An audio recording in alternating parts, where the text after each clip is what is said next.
Something happens to a television show after it ends. The story stops. The episodes stop coming. The weekly speculation, the forum threads, the arguments about who should have survived and who the writers got wrong, most of that quiets down. And what's left after the noise settles is something more interesting. What's left is the mythology, the accumulated weight of 15 plus years of storytelling, of 11 seasons and several spin-offs and comics and games and novels, and in the case of The Walking Dead, an almost incomprehensible volume of fan theory. People have been theorizing about this show since before the first season even finished airing. That was back in 2010. Since then, some of those theories turned out to be right. Some turned out to be spectacularly wrong. A lot of them are still just floating out there, unconfirmed, unrefuted, quietly waiting for a spin-off to either vindicate them or bury them for good. And those are the ones I find most interesting. Not the ones we know the answer to, the ones where the evidence is compelling and the show never bothered to give us a resolution. So that's what tonight is. A long, calm, unhurried walk through 100 of the most interesting, strange, thoughtful, and occasionally quite strange theories that the Walking Dead community has produced over the years. We're going to cover everything from the origin of the virus to the fate of characters who probably deserved better endings, from the biology of walkers to the shadowy bureaucracy of the Civic Republic military, from Negan's psychological architecture to what the show might have been secretly trying to say underneath all the blood and grief. Some of these theories are widely known. Some are genuinely obscure. Some of them I think are quite credible. Others I think are reaching a bit, but they're reaching in interesting ways, and for a 2-hour sleep video, interesting is exactly what we want. Not urgent, not anxiety-inducing, just the pleasant, low-stakes sensation of someone laying out a lot of ideas at a measured pace while you get comfortable. If you haven't watched the whole show, there are spoilers throughout, for the main series, for the spin-offs, for Dead City and The Ones Who Live, and Daryl Dixon, just so you know where we stand. And if you're enjoying this, it would genuinely mean a lot if you took a moment to subscribe. It's completely free, and it helps this channel more than you'd probably expect. But anyway, that's enough of that. Let's get into it. The single biggest unanswered question in The Walking Dead's universe isn't about a character. It isn't about a location or a timeline, or whether a particular death was faked. It's about the thing that started all of it. The virus, the pathogen, whatever it is that turned the act of dying into something else entirely, something that meant the dead got back up and the living had to contend with a world that had suddenly, quietly, fundamentally changed. Robert Kirkman, who created the original comic, was famously and somewhat deliberately cagey about this for years. At a panel in 2018, he said, and I'm paraphrasing slightly here, that maybe years after everything's over, he'll casually mention it in an interview, and it would be a very J.K. Rowling sort of thing to do, which is an interesting analogy, given how that kind of retroactive lore disclosure tends to land with fan bases. But the point is that the official position, for a very long time, was that the origin doesn't matter, and probably shouldn't matter. The show agreed.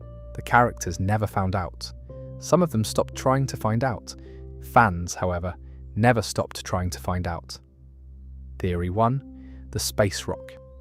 This one starts with Kirkman himself, which gives it a certain credibility, even though Kirkman later tagged the statement with a question mark, suggesting he might have been joking. At a panel in 2020, he said the outbreak was caused by a space spore, something extraterrestrial, a pathogen that arrived on Earth via a meteorite or some other cosmic delivery system, and found, upon arrival, that the human body was remarkably hospitable to whatever it was doing. Now, on its face, that sounds like the punchline to a joke, but fans have been connecting it to something worth noting. Night of the Living Dead, the 1968 George Romero film that effectively invented the modern zombie genre, uses a very similar premise. The dead start rising after a satellite re-enters Earth's atmosphere. The film never commits to it fully, but it's there. and Kirkman has cited Romero as a foundational influence, so the theory holds that the space origin isn't a joke, or at least not entirely, but a deliberate nod to the genre's own mythology. There's also a small piece of world beyond that some fans read as supporting this. The post-credits scene in the World Beyond finale, which we'll get to in more detail later in this video, mentions France, a French scientist, and what she says opens a door to the possibility that the virus is something no one on Earth had any prior experience with. Whether that means it came from off-planet is a stretch, but it's a stretch with some evidence behind it. Theory 2, it was always in us. This is less a theory about origin and more a theory about biology, but it has enormous implications for how you read everything else. In an episode called TS19, in the first season, Dr. Jenner at the CDC explains what he knows about the pathogen, and one of the things he explains is that every living person on the planet is already carrying it. The infection doesn't spread through biting in the usual sense. The bite of a walker is just bacteria and causes a standard bacterial infection, which kills the host. But the underlying pathogen, the thing that causes reanimation, that's already in everyone's bloodstream. When you die, you come back, regardless of how you die, regardless of whether a walker was involved at all. The implications of that are actually quite unsettling to sit with for a moment. It means the virus didn't spread during the outbreak. It was already there, already dormant in every human being alive, which means the outbreak was less a pandemic and more an activation event. Something triggered the dormant pathogen simultaneously across the entire world, or gradually, or through some mechanism the show never specified. And that's where the theorizing gets interesting, because if the virus was already in everyone, then the question isn't how it spread. The question is what woke it up. Theory 3, the French lab accident. This is the one that the show's expanded universe has come closest to officially endorsing, and it comes from, as I mentioned, a post-credits scene at the end of The Walking Dead, World Beyond's second and final season. In that scene, a French scientist is in a research facility. She's with another scientist. They're speaking French, and one of them says something that strongly implies the virus originated in France, specifically in a laboratory setting, possibly as the result of an experiment that went wrong. There are armed soldiers present. There's a sense of institutional collapse happening around them, and the scene ends in a way that suggests what they created, or what they were studying, or what they failed to contain, was the thing that ended the world. Now, World Beyond isn't the most rigorously plotted show in this universe. It had a lot of problems, but that post-credits scene was clearly deliberate. It was clearly seeding something. Whether the subsequent spin-offs ever fully pick up that thread remains to be seen. But as of right now, the French laboratory theory is the most evidentially supported explanation for the outbreak that the franchise has produced. Theory 4. Government bioweapon. A darker version of the above.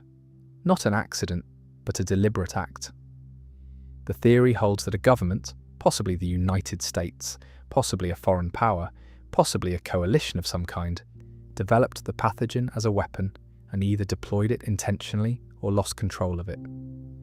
The CRM's behaviour throughout World Beyond and The Ones Who Live is often cited as circumstantial evidence here, since the Civic Republic military seems to have a level of institutional knowledge about the virus that far exceeds anything you'd expect from a group that formed after the outbreak. They're not figuring it out as they go. They knew things early. The theory suggests they knew things early because some version of their institutional predecessor was involved in creating it. This one can't be confirmed or refuted by anything currently available in the franchise, but it's interesting because it reframes the entire universe. If the apocalypse was engineered, even accidentally, by people operating within state structures, then every story in The Walking Dead becomes, underneath its survival narrative, a story about accountability, about what you owe to the world you broke. There's a specific version of this theory that focuses not on who created the pathogen, but on who knew about it and when. The argument holds that the speed at which certain institutions collapsed and the speed at which others, like whatever became the Civic Republic, managed to maintain themselves, isn't consistent with everyone learning about the outbreak at the same time. Some institutions collapsed because they were surprised, others survived because they weren't. That asymmetry in preparation time is what the government bioweapon theory is really pointing at, more than the specific question of who developed what in which laboratory. Theory 5. The cordyceps parallel. Long before The Last of Us brought this into mainstream conversation, fans of The Walking Dead were noting structural similarities between the show's pathogen and the real-world Ophiocordyceps fungus, the one that infects ants and other insects and essentially hijacks their motor systems for reproductive purposes. The fungus doesn't kill its host immediately. It modifies the host's behavior to serve the fungus's goals. It overrides cognition but preserves mobility. Now, the Walking Dead pathogen isn't fungal, or at least the show never says it is, but the behavioral parallels are there.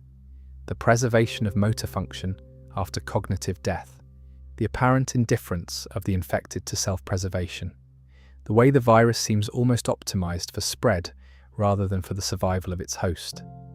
Fans who were thinking in these terms before The Last of Us made it culturally common were, arguably, onto something real about the biological logic of the show's monster. Theory 6. The virus has been dormant for centuries. A more philosophical theory.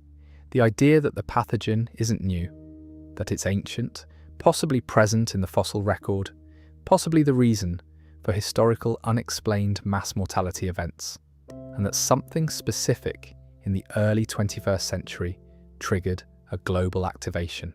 What that trigger was, the theory doesn't always specify. Climate change, a particular combination of environmental factors, a pharmaceutical interaction at mass population scale. The specifics vary depending on who's advancing the theory.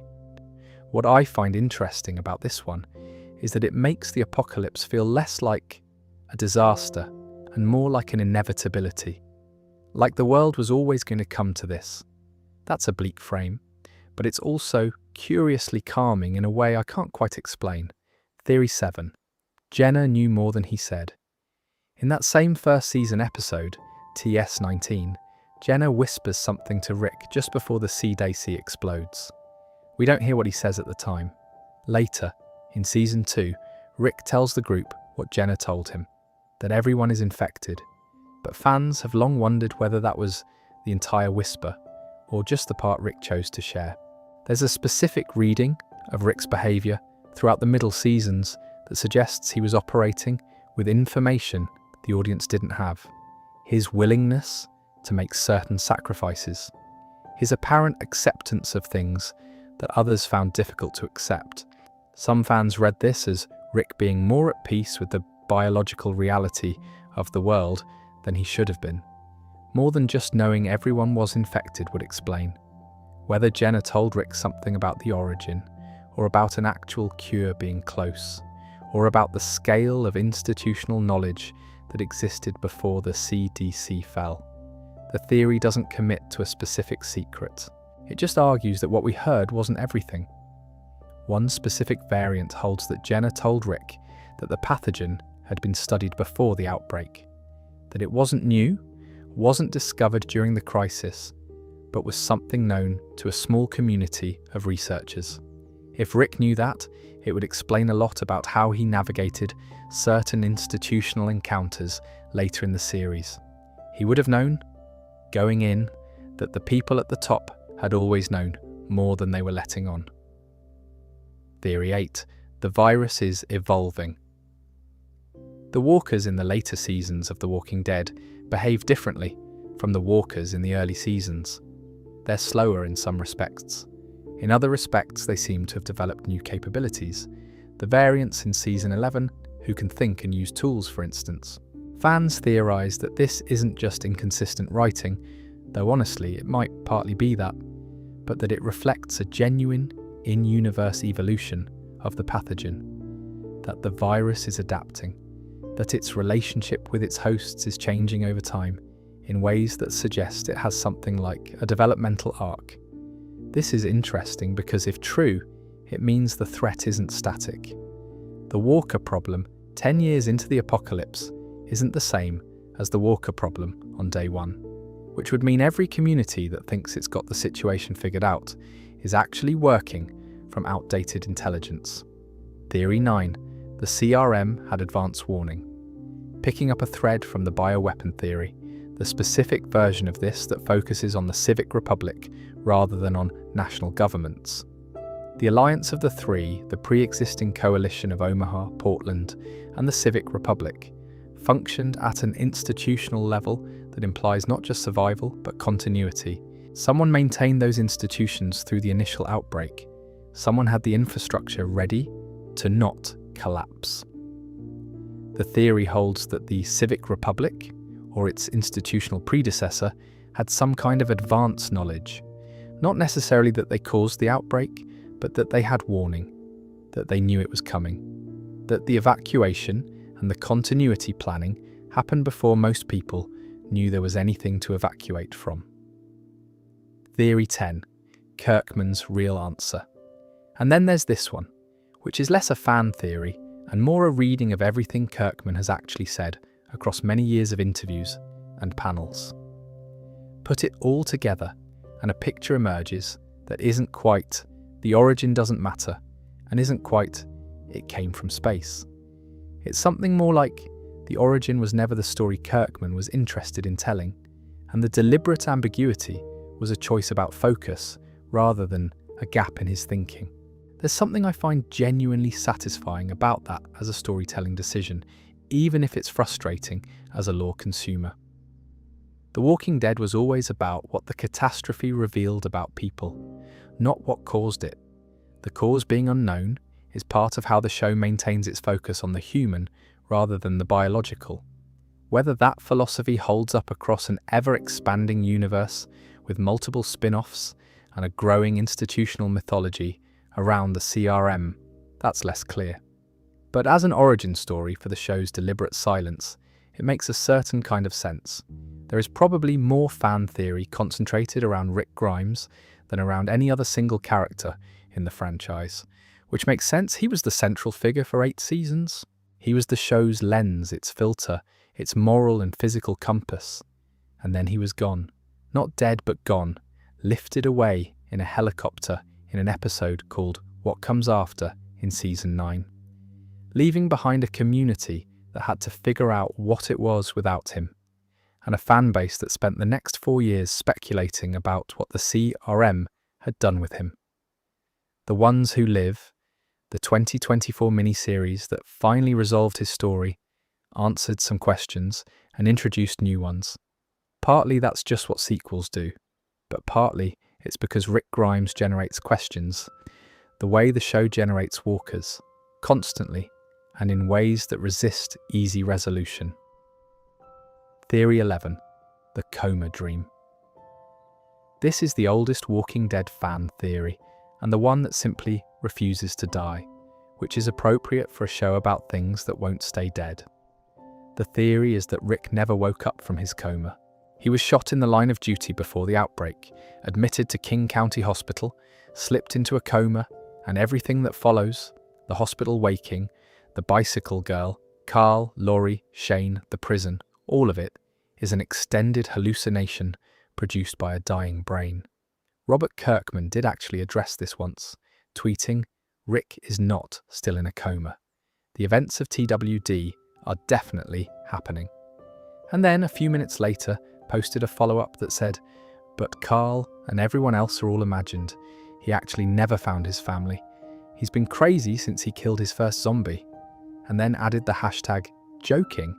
So that's clarifying. The serious version of this theory doesn't necessarily require a literal coma. It just requires that Rick's perception of events is distorted enough to make the narrative unreliable. And the show does give you material to work with there. The hallucinations of Laurie, the phone calls from the dead, the fragile mental state in the prison seasons. Whether those are grief responses or symptoms of something more structurally wrong with the narrator is a question the show doesn't fully close off. Theory 12. Rick as an unreliable narrator. A softer version of the above. Not a dream, not a coma, but a story told through a perspective that colours and distorts what we're seeing. This one is more of a structural reading of the show than a lore theory, but it has interesting implications for how you interpret a lot of specific scenes. For instance, the Governor. We see the Governor largely through Rick's framing, as an unambiguous monster, a tyrant, a man whose evil is essentially self-evident. But the episodes that focused on the Governor's own perspective, Live, Bait and Deadweight in Season 4, showed someone considerably more complex. Not redeemable exactly, but more human. The question is whether the discrepancy is just good writing or whether it's a comment on Rick's reliability as a witness to the people he came into conflict with. Theory 13. Laurie's ghost was trying to communicate. The hallucinations of Laurie that Rick experiences after her death in Season 3 are generally read as grief. As a man unable to process the loss of his wife, externalizing his guilt and his longing in the form of a presence that follows him around the prison. That's the textbook reading, and it's probably the correct one. But there's a theory, quieter, less popular, but with its own internal logic, that the apparition of Laurie wasn't just a product of Rick's damaged psyche, that whatever metaphysical framework the show operates in allows for something like actual contact with the dead. The evidence cited is mostly behavioural, the way hallucination Laurie seems to know things, to offer specific guidance that goes beyond what Rick could plausibly have produced from his own subconscious. Whether the show intended that or not is genuinely unclear. But it's the kind of reading that makes the grief sequences feel like something other than pure psychology. Theory 14. Old Man Rick explained. The Season 8 premiere, the episode called Mercy, opens with two flash-forward sequences that felt, at the time, like a genuine promise from the show. Old Man Rick, grey-haired and limping, surrounded by flowers and sunlight, living in what appeared to be a peaceful future. Judith was older. Things seemed to be somehow okay. The two main theories about what that sequence meant. First, that it was a genuine glimpse of the future, a flash forward to a time after all-out war when Rick's group had actually built something. Second, that it was a death vision, similar to Tyrese's hallucinations, similar to what other characters experienced at the threshold of death.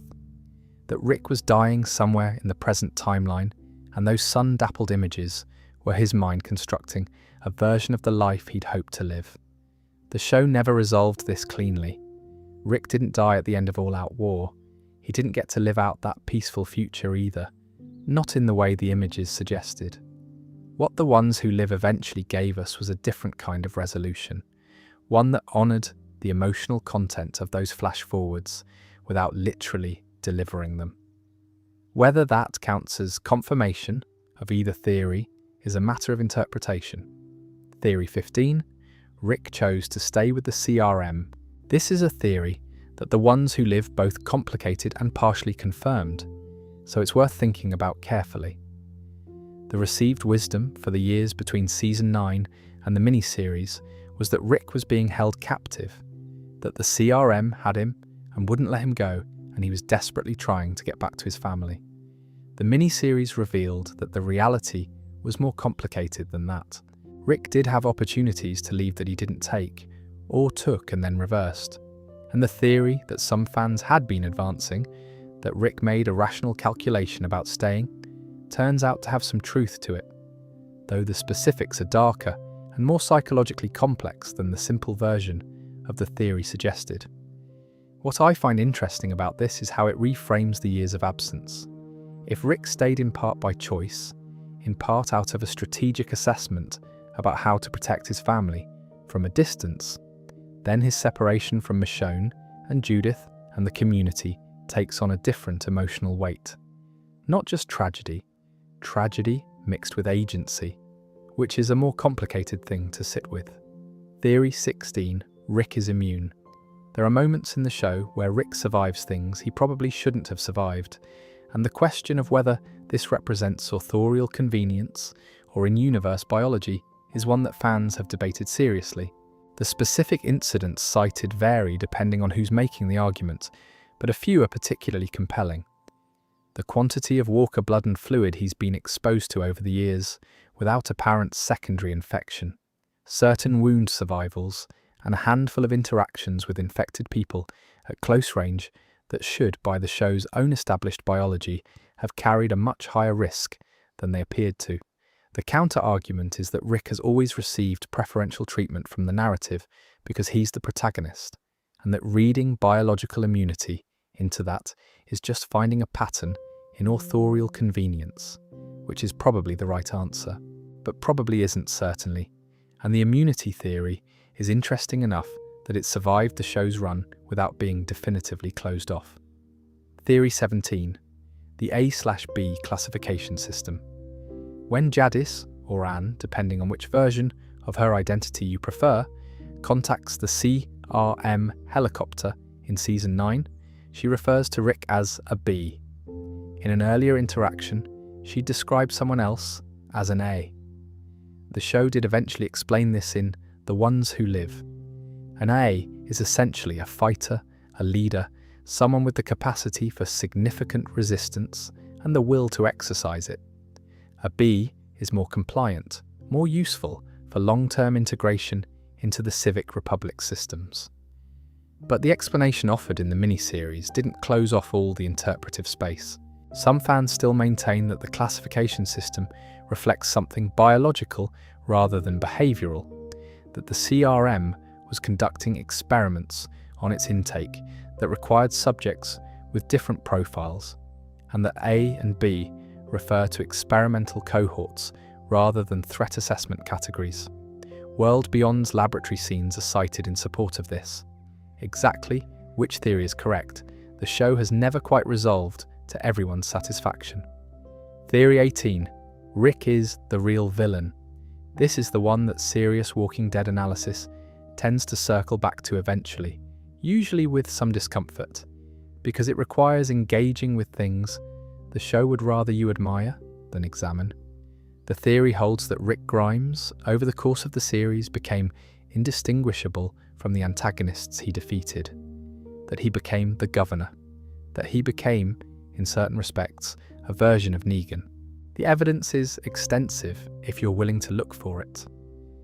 Rick's massacre of the Terminus survivors in Season 5, his willingness to execute people preemptively in the name of group security, his increasingly extreme reading of what constitutes a threat, the way Alexandria's population, who had managed to survive without him, were gradually transformed into soldiers in a war they hadn't chosen.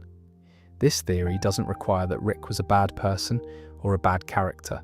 It just requires that the show, in celebrating Rick's leadership, was also quietly documenting the costs of that leadership on everyone around him, whether intentionally or not. Theory 19. The bridge decision was a miscalculation. At the end of Season 9, Rick makes the decision to blow up a bridge to stop a Walker herd at the apparent cost of his own life. The show frames this as heroic, as the ultimate sacrifice, as Rick choosing the community over himself. The theory, and it's a fairly popular one among fans who've thought carefully about it, is that this was actually a failure of imagination, that there were other options available to Rick that he didn't take, either because he was already compromised by blood loss and couldn't think clearly, or because on some level he had stopped believing he had a future worth returning to. Not a suicide exactly, but a decision made in a state of fatalism that a clearer-headed Rick might not have made. This one matters because it changes the emotional valence of the Michonne storyline. If Rick didn't heroically sacrifice himself, but rather died by miscalculation in a moment of despair, then Michonne's years of searching and mourning have a different quality. Not just grief, but grief inflected with the knowledge that it didn't have to happen. Theory 20. Rick always knew about Shane. The conventional reading of the Rick-Laurie-Shane triangle is that Rick was genuinely naive for longer than he should have been, that he trusted his best friend past the point of reasonable credulity and was genuinely blindsided by the depth of the betrayal. The alternative theory holds that Rick knew, or strongly suspected from very early on, and that his tolerance of the situation, his deliberate choice not to address it directly until he had no other option, was a calculated decision rather than naivety. That Rick understood on some level that dealing with Shane before the situation became absolutely critical would fracture the group, and that group cohesion mattered more than his personal grievance. If that's true, it makes Rick considerably colder than the show typically presents him. It also makes him considerably more competent as a strategic thinker, both of which are interesting things to consider. Theory 21. Judith's parentage. This is the one theory in this section that the show has come closest to canonically settling, and it still hasn't quite settled it. Rick, in a vision of Shane during season 9, says something to the effect that he doesn't believe Judith is his. The framing is ambiguous, a vision of a dead man saying what Rick might have been privately thinking. The show then gave us Judith as a full character in her own right, clearly belonging to Rick's legacy regardless of biology, but the biological question remains open in a way that has thematic weight. If Judith is Shane's daughter, raised by Rick and Michonne, then she's a living synthesis of two incompatible philosophies, Shane's brutal pragmatism and Rick's insistence on community and hope. That's not nothing. That might actually be the whole show in miniature. Theory 22. Rick's group reshaped Georgia's Walker population. The last Rick theory, and the most specific one geographically. The observation here is that the way Rick's group moved through the Atlanta area in the early seasons, drawing and redirecting Walker herds, creating massive corridor events, sometimes simply failing to contain situations that then cascaded outward, had consequences for the regional Walker distribution that lasted well into the middle seasons. Some fans have mapped this fairly carefully, using the show's established geography and the movement of named herds, and argued that certain catastrophic moments, the prison herd in season 4 for instance, were downstream effects of decisions Rick's group made in season 2 or 3. Not intentional, not malicious, just the compounding ecological effect of a group that moved fast, made noise, and never fully thought through the second-order consequences of how they handled the dead.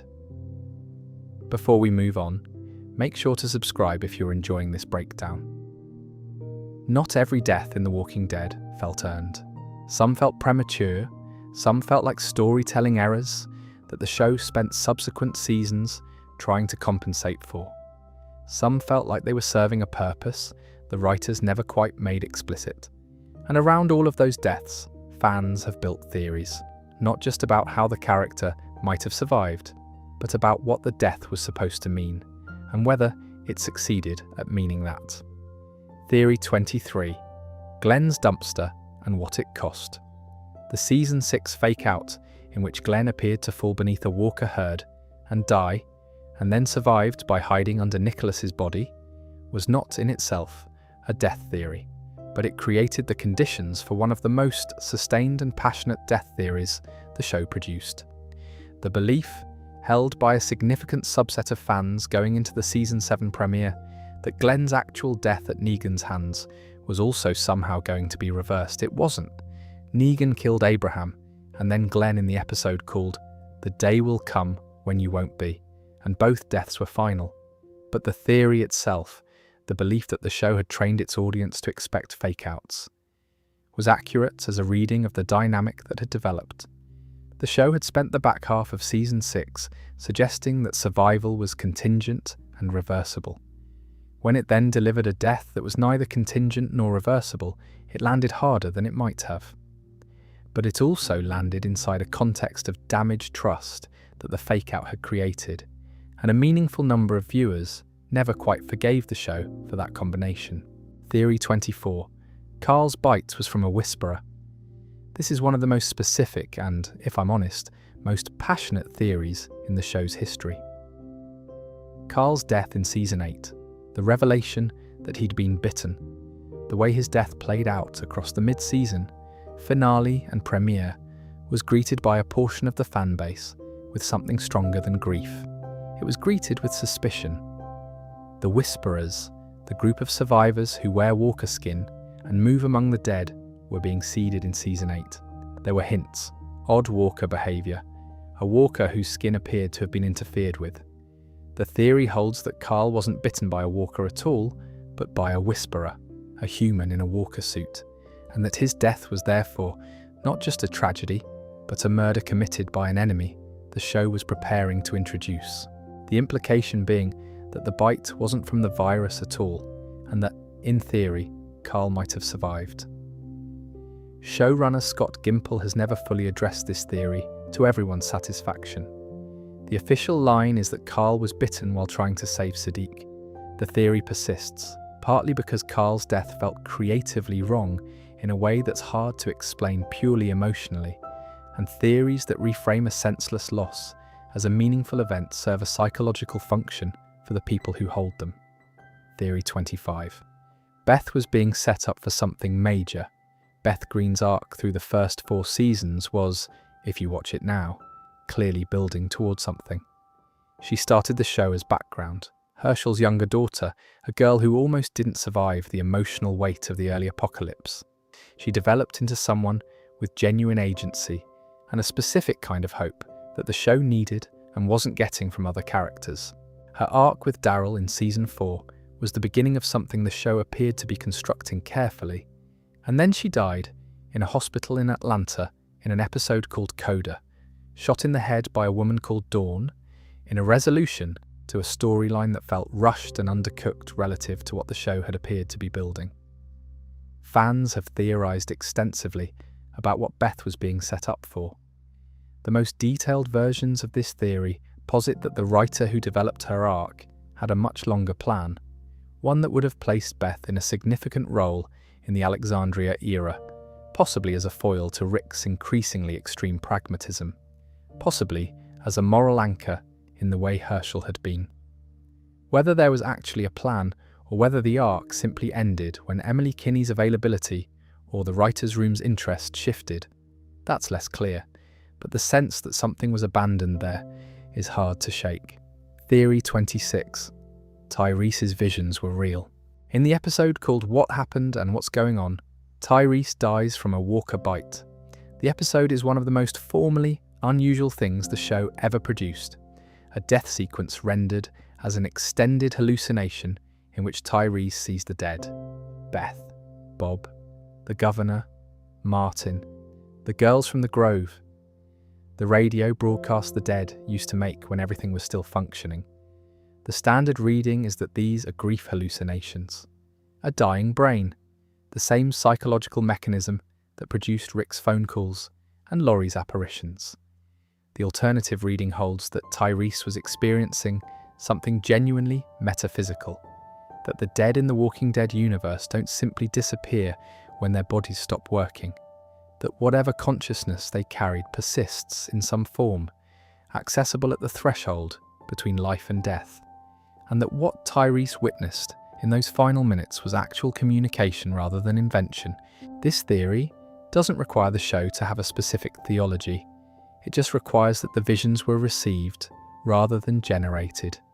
And some of what the visions told him, the peace they offered, the specific framing of his death as a rest rather than an ending, carries an emotional truth that feels like it's coming from somewhere outside Tyrese's own exhausted psychology. Theory 27. Shane never really died, not a survival theory. Shane died at the end of Season 2 and came back as a walker and was killed again. That's settled. But the philosophical version of this theory is more interesting. The argument that Shane's worldview survived him, that it lived on in Rick, gradually, reluctantly, undeniably, until the man who killed Shane was operating by Shane's principles without acknowledging it. Shane believed that sentimentality would kill you, that the rules of the old world were a liability in the new one, that hard decisions, made quickly and without hand-wringing, were what kept people alive. Rick killed Shane for holding those beliefs, and then over the next 4 seasons moved closer and closer to holding them himself.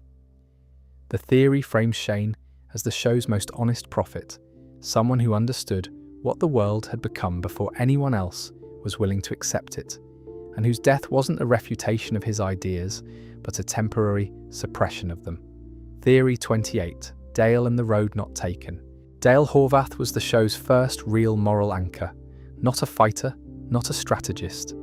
A man who maintained his humanity past the point that felt reasonable and refused to stop maintaining it. His death in Season 2, killed by a walker while wandering alone, in a moment that felt almost accidental rather than dramatically significant, removed that moral centre from the show long before the show had finished needing it. The theory here isn't about Dale's survival, it's about extrapolation. What does the prison look like with Dale in it? He would have been older, more fragile physically, increasingly sidelined from the practical work of survival. But his presence in the moral debates about the prisoner Thomas, about what to do with the governor's people, about the gradual militarization of Rick's approach to everything, would have mattered. Some fans have tried to map out specific decisions the show made in Seasons 3 and 4 that a living Dale would have contested, and the picture that emerges is of a group that might have retained its humanity at key moments where it instead chose expediency. Whether that group would have survived longer or shorter is a separate question. But it might have been a more interesting group to watch. There's also a more personal dimension to the theory. Herschel, who eventually became the show's moral conscience in later seasons, had Dale's role somewhat thrust upon him. Herschel was better suited to it in certain respects.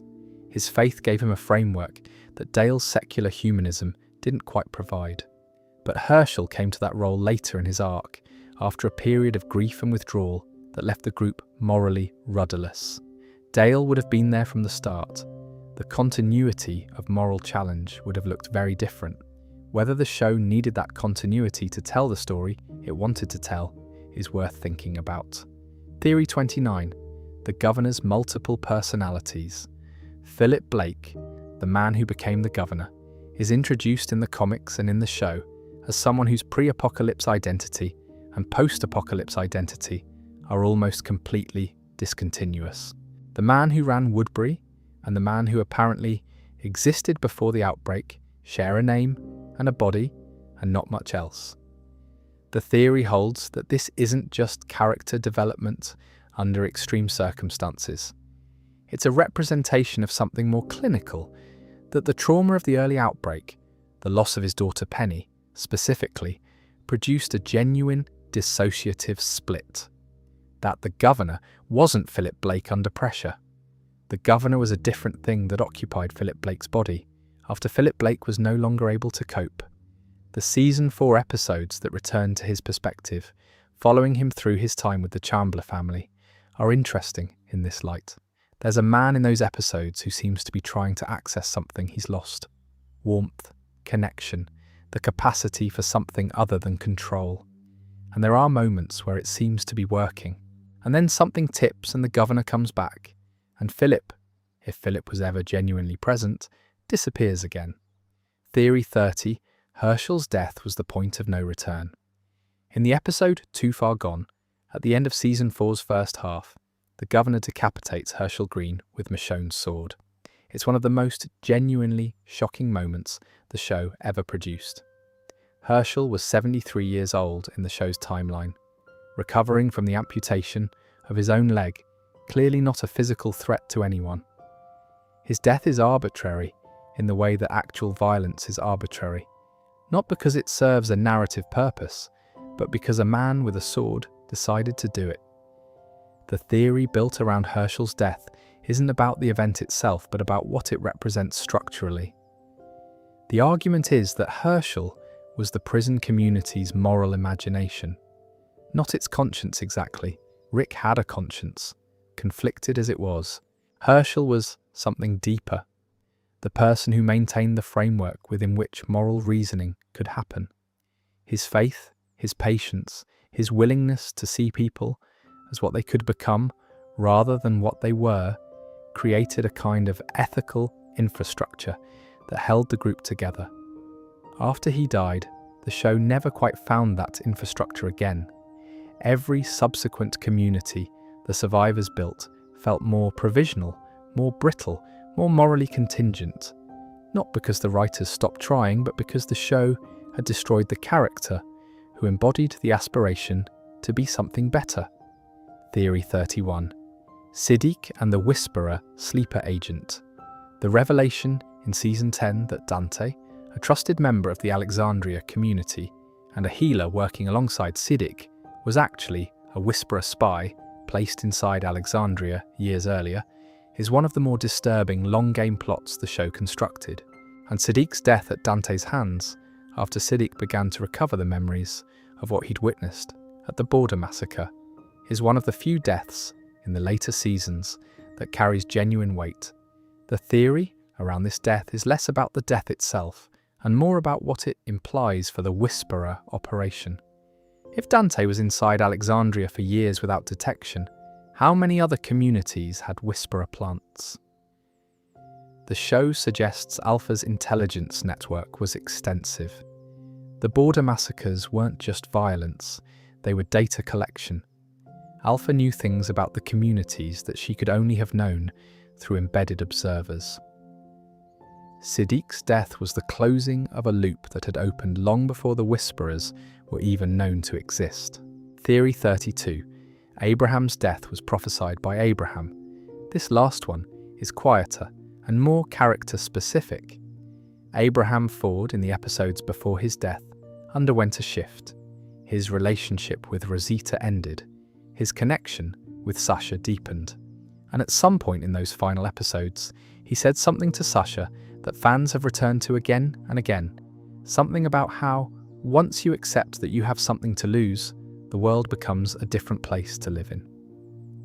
The theory holds that Abraham knew, in some intuitive way, that this shift had made him vulnerable, that the very act of having something worth living for, of allowing himself to feel that, opened him to the universe's particular cruelty, and that on some level going to that lineup in the Season 6 finale, he had already accepted that it might be his last night. Not passively, not suicidally, but with the equanimity of someone who'd done the accounting and found the balance acceptable. Whether that reading is correct or whether it's retrospective, meaning-making around a death that was always going to happen because the comics dictated it. Honestly, I'm not sure it matters. The reading is there, it holds up, and it makes Abraham's death feel less random than it otherwise might. The Walking Dead has always had an uneasy relationship with consistency. The rules of its world were established quickly, and then modified, ignored, and occasionally contradicted across 11 seasons and multiple spin-offs. Some of that inconsistency is just production reality, some of it is deliberate evolution, and some of it, the most interesting some of it, is the space where fan theories live. Because when the show contradicts itself, fans either look for in-universe explanations or build theories around the contradictions as though they were intentional. Theory 33. Walkers retain muscle memory. This one has actual biological basis, which is part of why it's persisted. The observation is that walkers seem to perform certain motions that reflect their pre-death proficiencies. A walker who is a mechanic seems to gravitate toward machinery. A walker who played a musical instrument seems to maintain postures associated with it. The most famous example is the bicycle girl in the very first episode, who moves in a crawling pattern consistent with someone who has been immobilized from the waist down for an extended period. The show never explicitly confirms this, but it uses it. The visual storytelling of early walker encounters often implied a recognition, not of the specific person, but of the physical habits they'd carried. The theory holds that the pathogen, whatever it is, preserves the lower-order motor neural architecture after destroying the higher-order cognitive functions. The body remembers what the mind no longer processes. This has a specific application to some of the show's more memorable individual walkers, the bicycle girl in the pilot, as mentioned, but also walkers encountered in domestic settings who seem to return repeatedly to the same rooms, the same routes through buildings they inhabited in life. These could be coincidences of blocking and set direction. The muscle memory theory says there's something more, a visual language the show was using to communicate what survives the pathogen and what doesn't. Theory 34. The herd has collective intelligence. Individual walkers are predictable. They move towards sound and smell. They don't plan. They don't coordinate in any way that suggests communication. And yet herds, large aggregations of walkers, exhibit behaviors that individual walkers don't demonstrate. They move with something that looks, from above, like purpose. They seem to navigate obstacles in aggregates in ways that individual members couldn't manage alone. The theory posits that something emergent happens at herd scale, that the pathogen distributed across thousands of hosts in proximity to each other generates something like a shared signal. Not intelligence, not communication in any meaningful sense, but a kind of biological synchrony that produces coordinated movement as a side effect. Swarm behavior rather than plan behavior.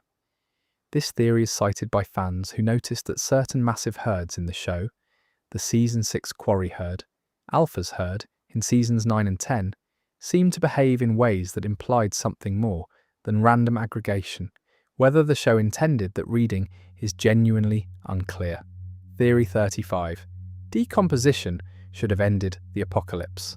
This one isn't a theory about what the show intended so much as a genuine biological problem that the show quietly never addressed.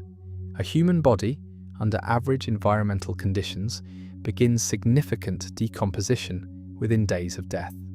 Within a few months, the soft tissue that allows for locomotion would be severely compromised.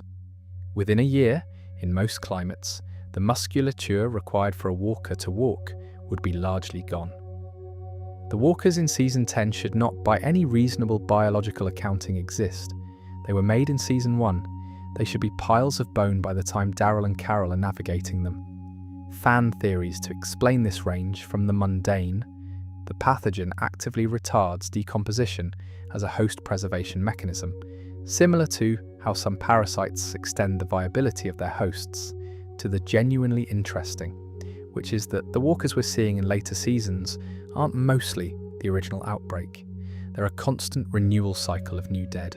The population of walkers is turning over constantly, and the herds are maintained by new additions rather than the persistence of originals. Theory 36. Some walkers remember their names. In a few specific episodes, most notably in some of Morgan's early scenes, and in a handful of Daryl encounters, walkers seem to respond to being addressed. Not consistently, not reliably, but in ways that felt to some viewers like something more than a coincidence of timing. The theory holds that deep within the reanimated neural architecture, something survives that responds to stimuli specifically associated with personal identity. A name, a familiar smell, a very specific voice, not consciousness, not recognition in any meaningful sense, but a residual echo of selfhood that hasn't quite been extinguished by the pathogen. This is probably the most emotional walker theory in the canon. The idea that the dead you're killing might, on some level, still be there, that something persists after the pathogen takes the higher functions, is one that the show gestured toward and never fully committed to, which is probably the right creative choice, but the gesture is there. Theory 37. Cold slows them more than the show admits. The expanded universe has always been geographically concentrated in the American South. Georgia, Virginia, Texas, a lot of warm and humid environments. The walkers in those environments are aggressive, mobile, and persistent. What we see less of, in the early seasons particularly, are walkers in cold climates. And the theory holds that this isn't a filming convenience but reflects a genuine in-universe reality, that the pathogen's reanimation mechanism is temperature dependent in ways that make northern communities significantly safer than southern ones. Not safe, but safer. The walker problem in Minnesota in December is a fundamentally different problem than the walker problem in Georgia in August. The Daryl Dixon spin-off, which spends significant time in France, is interesting in this context. The European communities seem more established, more confident in their walker management than comparable American communities at the same point in the timeline. There might be climatic factors involved in that. Theory 38. Walkers avoid the genuinely sick, the guts trick, coating yourself in walker blood and viscera to pass undetected among the dead, is established early in the show and used multiple times. The explanation offered is that walkers use smell to distinguish the living from the dead, and the trick is about overriding that olfactory signal. The theory here is about a specific subset of cases where the trick shouldn't have worked but did, or where sick survivors moved among walkers without the trick and weren't detected. The argument is that the pathogen operating in walkers' remaining sensory apparatus responds to a specific chemical signature of living health, and that people who are ill or immunocompromised or dying emit a different signal that the pathogen registers as less threatening. This would mean that the virus, in its walker phase, is calibrated to attack the healthiest available hosts, which implies a level of optimization that starts to feel almost intentional. Theory 39. The Whisperers understood something real. Alpha's philosophy was, on its surface, monstrous. The abandonment of human identity, the wearing of dead skin, the deliberate rejection of everything that distinguished the living from the dead. It was presented as madness, or at least as the product of extreme trauma applied to an extreme intelligence. But the theory holds that Alpha had discovered something real about walker behavior that other survivor groups hadn't. Specifically, that walkers don't respond to the absence of humanity. They respond to its presence. They're drawn to the signals, noise, smell, movement pattern, the microtells of living awareness that distinguish a thinking being from an inert one. And the Whisperers, by systematically eliminating those signals, had found the closest thing to a genuine solution to the walker problem that anyone in the universe had developed.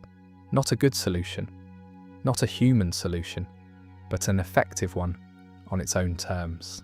The theory suggests that Alpha was right about the world in ways she was also wrong about the world, and that the show's heroes defeated her without ever fully engaging with what she'd actually figured out. Theory 40. Why walkers don't eat each other. The show never directly addresses this, which is remarkable given how many things about walker biology the show does address. Walkers eat the living. They seem indifferent to each other. They don't attack each other, except in very specific circumstances, and the reason for this is never explained. Fan theories fall into two camps. The first, walkers don't eat each other because the pathogen suppresses the feeding response when directed at infected tissue. The drive to consume is present, but the mechanism that triggers it is key to something chemical in uninfected bodies that infected bodies don't produce. The second camp is stranger and more interesting. Walkers don't eat each other because on some level they recognize each other, not as individuals, but as the same thing. Theory 41. First generation versus late stage walkers. Related to the decomposition theory, but distinct. The walkers made in the first weeks of the outbreak, the hospital patients, the people who were sick, the people who simply died suddenly when the pathogen activated, were in relatively good condition. Recent dead, mostly intact. The walkers made years later, people killed in fights, people who died of injuries, people who starved, arrived in the population with pre-existing damage. And the theory holds that this creates two functionally distinct walker populations that coexist but behave differently. First-generation walkers, old and decomposing, but originally healthy when they turned, moved differently from late-generation walkers who turned with traumatic injuries already sustained. Some fans have argued that the special walkers introduced in Season 11, the ones who seemed to exhibit higher cognitive function, were actually a third category, walkers who turned from hosts with unusual neurological profiles, people whose brain architecture allowed more of their cognitive infrastructure to survive the pathogen's work than average. Theory 42. Fire should have solved everything. This is less a theory and more a persistent, affectionate complaint about the show's survival logic, but it does have a theoretical dimension. The survivors used fire occasionally and to good effect. Mass walker clearance by controlled burn should have been, by any reasonable assessment, the most efficient tool available to them. It wasn't used systematically. The show never gave a fully satisfying reason why. The theoretical dimension. Some fans have argued that someone was actively working to prevent the systematic use of fire as a walker clearance method. Not the survivors themselves, but external actors with an interest in maintaining the walker population. The CRM is the usual suspect in this theory. A controlled walker population serves the CRM's interests in ways that a world effectively cleared of walkers does not. Theory 43. Walkers in water. Season 9 introduced underwater walkers, the dam walkers, sunken and slow, and reaching upward through the murk. It's a visually striking moment that raised immediate questions about how long a walker could survive submerged, and whether water was a genuine barrier or just a complication. The theories around aquatic walkers tend to focus on decomposition rate, underwater environments, slow bacterial decomposition, significantly under the right conditions, and on whether the pathogen can operate in a flooded neural system. The most interesting version posits that underwater walkers aren't functional in the usual sense, but are essentially preserved, not active, not hunting, just waiting, maintained by the cold water, for something to drift close enough. Theory 44. The virus has a purpose. The most philosophical walker biology theory, and the one that sits in the most uncomfortable space between science and theology. The observation is that the pathogen, across everything the show and its spin-offs have shown us, behaves in ways that don't quite fit the standard model of a disease. Standard pathogens optimize for transmission. This one optimizes for something more like persistence. It's not trying to spread as fast as possible.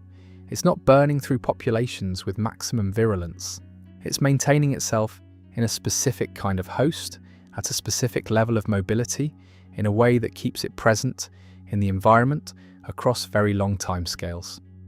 The theory holds that the pathogen isn't mindless, not conscious exactly, but optimized. That whatever it is was designed or evolved or arrived from somewhere configured with something like intent. And that the walkers aren't the catastrophe. They're the mechanism by which something is happening that we don't fully understand yet. The Civic Republic military might be the most interesting institution the Walking Dead universe has built, and also the most frustratingly incomplete. They've been present in the background of the franchise since Season 9. They took Rick, they ran a research facility, they destroyed Omaha, they had a tri-circle logo that turned up in the most unexpected places, and in the ones who live, they were finally partially explained. I say partially because what the ones who live gave us was a version of the CRM that had its immediate crisis resolved without ever fully accounting for the deeper questions. What the organization is, what it's trying to build, whether it's fundamentally salvageable or fundamentally corrupt. Those questions got a kind of answer, but not a final one. Which means fan theories about the CRM are still very much alive. Theory 45. The CRM started the virus. The most extreme CRM theory and the one with the most mixed evidence. The argument goes something like this. The CRM has institutional knowledge about the virus that exceeds anything a post-outbreak organization should have. Their research programs, their containment protocols, the specific framing of their objectives as being about understanding the pathogen's origin and mechanism, all of it implies continuity with pre-outbreak scientific infrastructure. And if you're the organization that has maintained that continuity, the question becomes, why? Why did you survive when the CDC didn't? Why do your researchers know what they know? The extreme version of the answer is that they created it. The moderate version is that they inherited knowledge from the people who created it. The moderate version is probably more consistent with what the show has actually shown us. What World Beyond's post-credits scene established is that there was a French connection to the outbreak's origin. What it didn't establish is whether the CRM was aware of that connection or actively complicit in it. The fan theory fills that gap with an assumption of the worst, which, given the CRM's demonstrated willingness to destroy Omaha and Portland, isn't an unreasonable assumption. Theory 46. The three circles. The CRM's logo is three interlocking circles. The official explanation, offered in World Beyond, is that it represents the alliance of the three original communities of Omaha, Portland, and the Civic Republic, bound in a mutual protection and resource-sharing arrangement. Two of those three communities are now dead, deliberately destroyed by the Civic Republic's military at the behest of a general who believed their destruction was strategically necessary. The fan theory notes the uncomfortable fact that a logo representing a three-way alliance persists on the uniforms of the organization that destroyed 2/3 of that alliance, and wonders whether the three circles ever meant what the official explanation said they meant. Alternative readings: three phases of the CRM's long-term plan, three categories of human population, those inside the Civic Republic, those who serve it from the outside, and everyone else. Three something else entirely that hasn't been revealed yet. Theory 47. The CRM knew about Rick's group for years. The helicopter appearances in The Walking Dead go back further than most viewers remember. There's a helicopter in Season 1. There are subsequent aerial observations in later seasons that aren't always explained. And the theory holds that these weren't coincidences or background set dressing, but active surveillance. The CRM monitoring survivor clusters of sufficient size and capability to be useful or threatening. If that's true, it means the CRM had a file on Rick Grimes long before Jadis made contact. It means Rick's leadership, his community building, his military effectiveness, all of it was being observed and assessed by an organization he didn't know existed. And his eventual acquisition wasn't random. It was the conclusion of a long evaluation. Theory 48. Jadis was always a spy. Anne, who introduced herself to the Alexandria community as Jadis, leader of the Scavengers, is one of The Walking Dead's most deliberately mysterious supporting characters. Her community was strange. People who'd built a junkyard civilization with its own aesthetics and language and social conventions that felt nothing like anything else in the show's world. The theory holds that the strangeness was deliberate, that the junkyard community wasn't what it presented as, a neutral party to be bartered with, but a long-term CRM observation post, that Jadis had been placed there, or had established herself there, as an asset in the field. Her eventual CRM affiliation, revealed in Season 9, wasn't a development, it was a disclosure. Everything about the Scavengers retroactively supports this reading. Their refusal to fully integrate with any group, their transactional approach to all relationships, their physical positioning between multiple survivor communities. They were ideally placed to observe several communities simultaneously. Theory 49. The A/B classification is about experimental cohorts. This is a variation on the classification theory from the Rick section, expanded here with the World Beyond evidence. In World Beyond's second season, we see CRM scientists conducting experiments on the infected that go well beyond what you'd need for simple threat assessment. They're trying to understand the virus, they're testing interventions, they need subjects with specific profiles. The theory holds that A and B aren't just threat assessment categories, but experimental allocation categories. That when Jadis called Rick AB, she was tagging him for a specific research program, one that required a certain type of subject, and that the CRM's entire intake system, its helicopters and its trade relationships, and its careful monitoring of survivor communities, was partly functioning as a subject recruitment pipeline for research that the general population of the Civic Republic knew nothing about.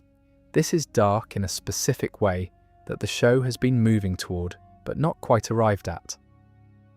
Theory 50. The CRM is the franchise's final villain.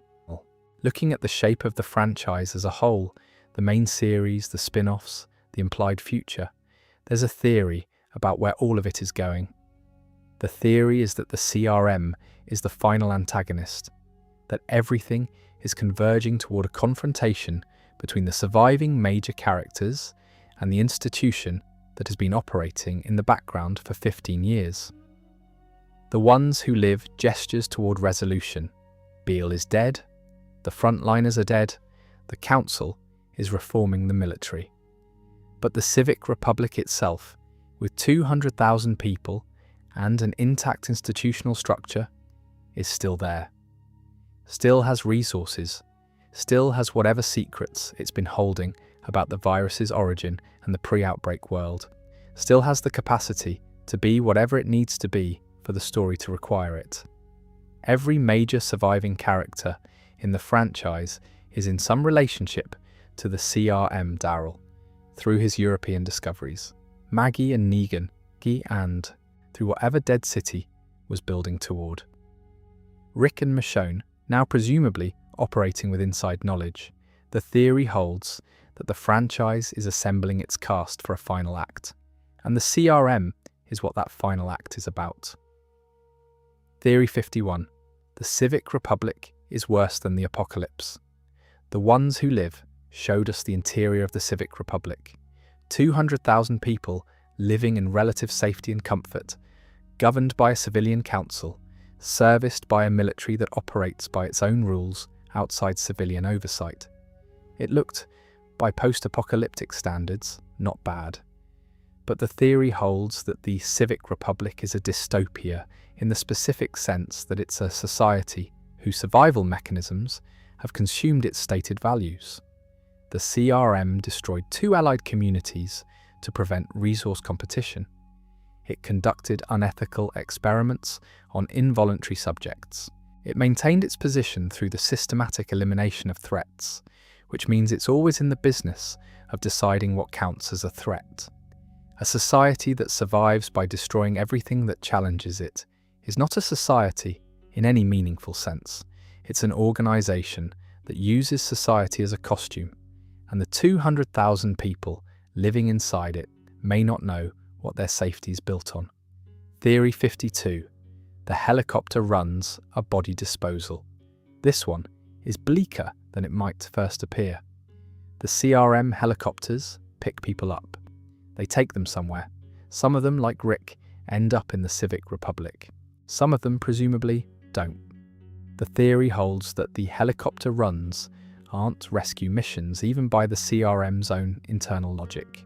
They're a controlled removal of people who have come to the CRM's attention and who represent either a useful resource or a potential threat. The ones who get integrated into the Civic Republic are the useful ones. The ones who get classified otherwise. The ones whose skills aren't useful, whose potential for resistance is too high, whose communities are too small to be worth cultivating.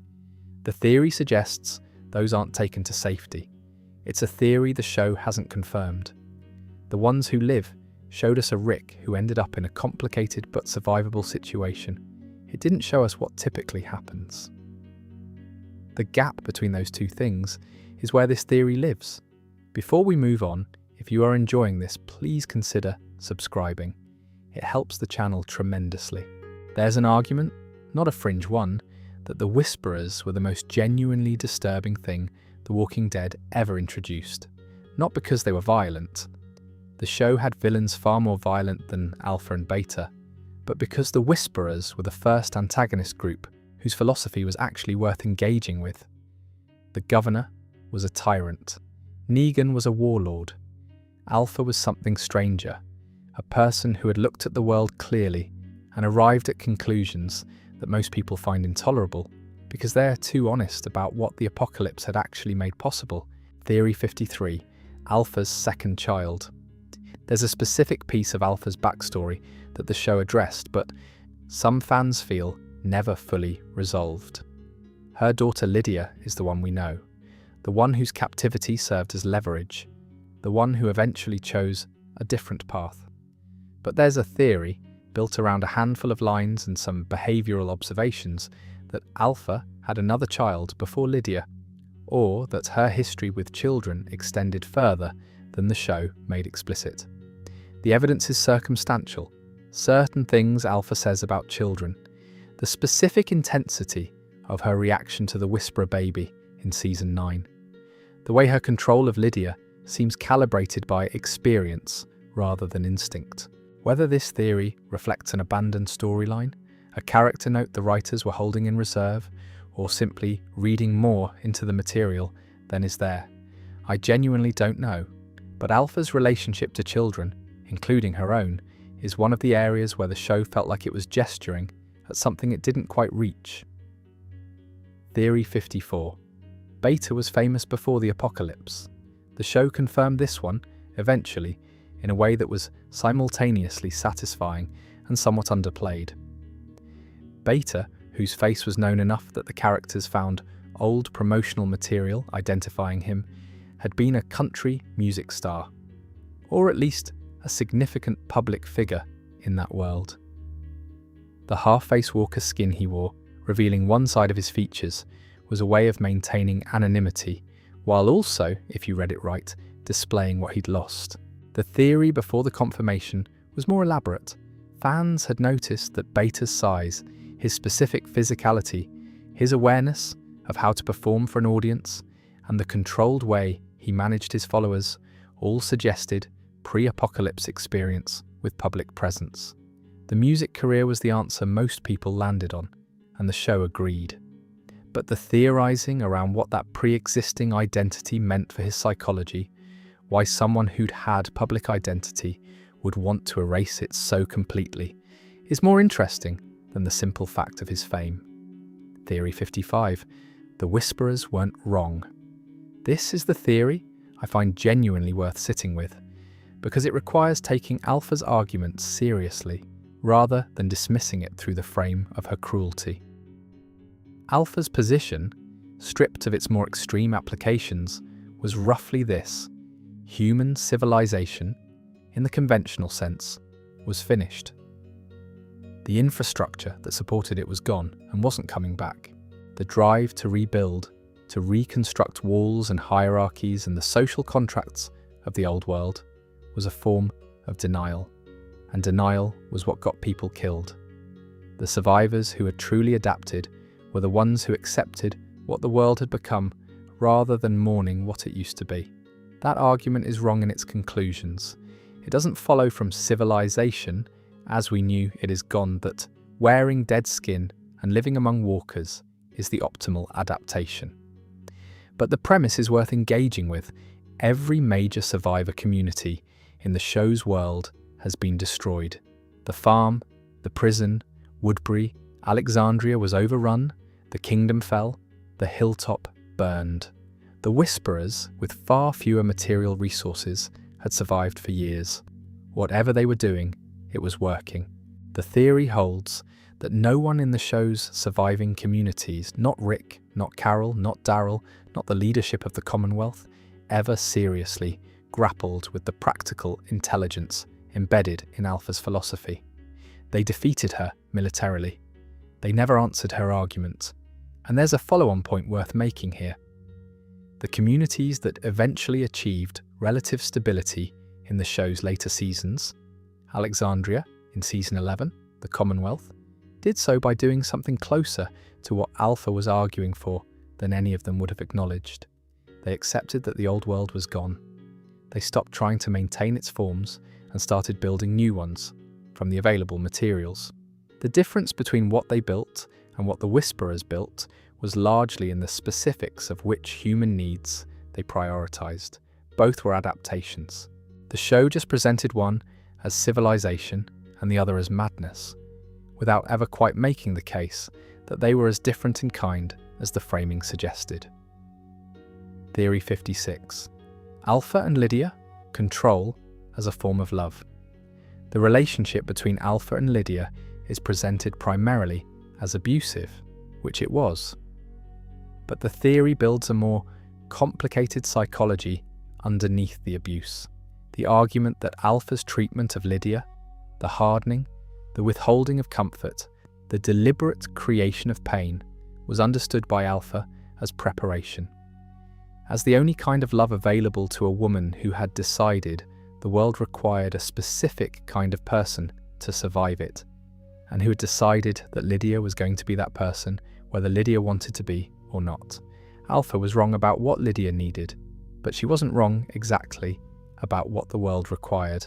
And the gap between those two things, between her clear-eyed read of the environment and her catastrophically wrong read of her daughter, is where something genuinely tragic lived. Theory 57. Who else was at the border? The Pike border, the row of decapitated heads marking Whisperer territory, included 10 named characters from established communities. The show staged the discovery of those heads as one of its most genuinely devastating sequences. The theory here is about accounting. The Whisperers captured a specific group of people at a specific point in time.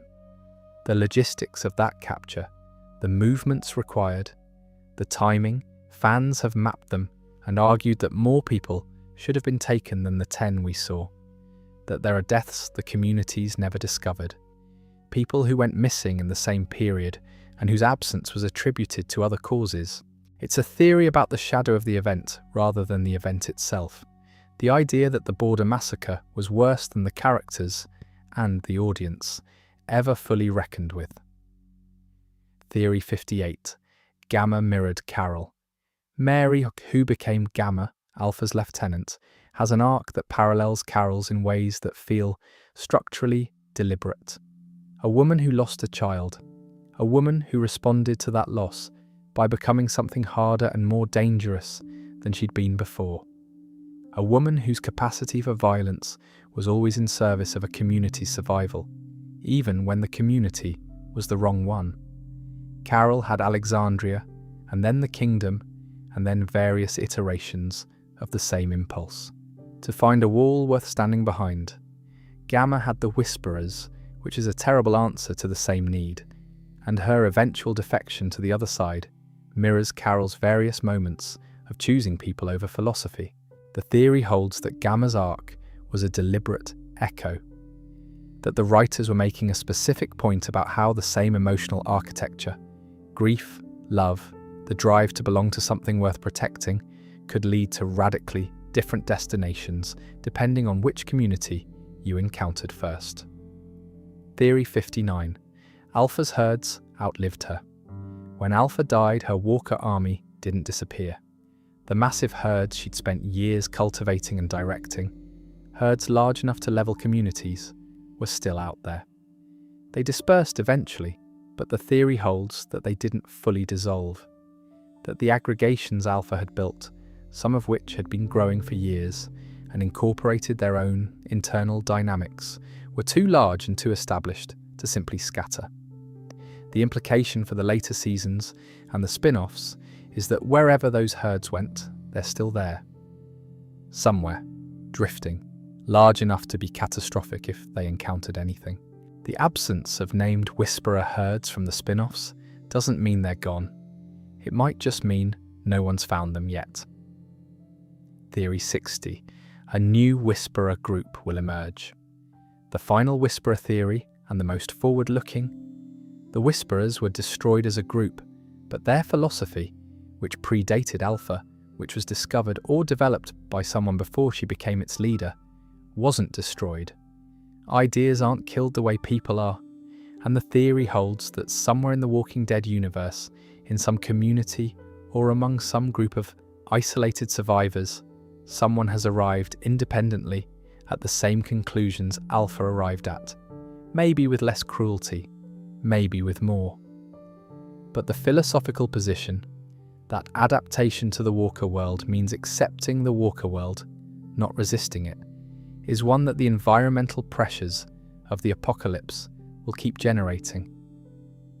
Again and again, in different people, in different places. The Whisperers won't come back, but something like them probably will. I want to be honest about something before this section begins. Negan is the character about whom I have the most complicated feelings, and I suspect a lot of you dare too. He's the villain responsible for the deaths that most damage the show's relationship with its audience. He's also one of the most genuinely interesting characters the show ever built. Holding both of those things simultaneously is what makes theorizing about Negan feel different from theorizing about almost anyone else. Theory 61. Lucille, the person, built the Saviors. Before the apocalypse, Negan was a gym teacher, not a military man, not an organizer, not a natural authority figure in any obvious way. He was someone who, by most accounts from people who knew him, was deeply mediocre at managing himself, let alone anyone else. His marriage to Lucille was apparently the one thing he was doing right, and he was doing that imperfectly too. The theory holds that the specific shape of the Saviors, the rules, the mythology, the ritualistic elements, wasn't invented by Negan after the apocalypse. It was reverse engineered from the life he'd failed to live before it. The no rape rule, the no killing without reason rule, the insistence on a kind of order that could be justified even in a world without courts or consequences. The fans who advance this theory argue that Negan was building in the Saviors the disciplined version of himself that Lucille had always wanted him to be. Too late for her, but in her name. Lucille, both the bat and the woman, is, in this reading, the Savior's true architect. Negan was just the instrument. Theory 62. Negan knew he was wrong the entire time. This theory is less interested in the Savior's structure and more interested in Negan's psychology. The argument is that Negan wasn't a true believer. He wasn't a man who had constructed a genuine ideology and lived by it. He was a man who had found a role, discovered he was effective at playing it, and continued playing it because the alternative, acknowledging what he'd done and who he'd become, was too costly. The evidence cited the specific moments where the show allowed Negan's composure to crack. His interactions with Carl, which seemed to involve something that functioned like genuine affection. His reaction to Glenn's death in retrospect, which some fans read as containing more guilt than someone purely committed to his own philosophy should have felt. His behaviour in the cell during the prison seasons, not the defiance, but what showed through around the defiance. The theory holds that Negan was always fully aware of the gap between what he was and what he presented as. That the performance was never a sincere expression of his beliefs, but a cage he'd built for himself and couldn't find the door out of. Until Carl gave him one. Theory 63. The Saviors were keeping more people alive. This is the uncomfortable one, and I want to be careful about how I present it because it requires a specific kind of honesty about the show's post-Negan world that isn't always comfortable to sit with. The Saviors, at their peak, were supplying protection to multiple communities across a significant geographic area. They were violent about it. Their terms were exploitative. The tribute they extracted was enormous, and the enforcement was brutal. But the communities they protected, and the protection, such as it was, appears to have been real, had lower mortality from walker incursions and inter-community conflict than comparable communities operating without that umbrella. The theory holds that the net mortality in the Savior-controlled region was lower than it became after the Savior's defeat, when the same territory fragmented into smaller groups, each managing their own security with fewer resources. This is not an argument for Negan. It's an observation about the economics of post-apocalyptic protection. And it's the kind of observation that the show set up by making the Saviors genuinely effective, and then didn't quite have the courage to fully follow through on. The version of this theory that has the most traction focuses specifically on the period immediately after all-out war, when the fragmentation of the Saviors' network created power vacuums that the show's timeline glossed over. Communities that had been contributing tribute to Negan suddenly had to manage their own perimeter security, their own supply chains, their own inter-community disputes.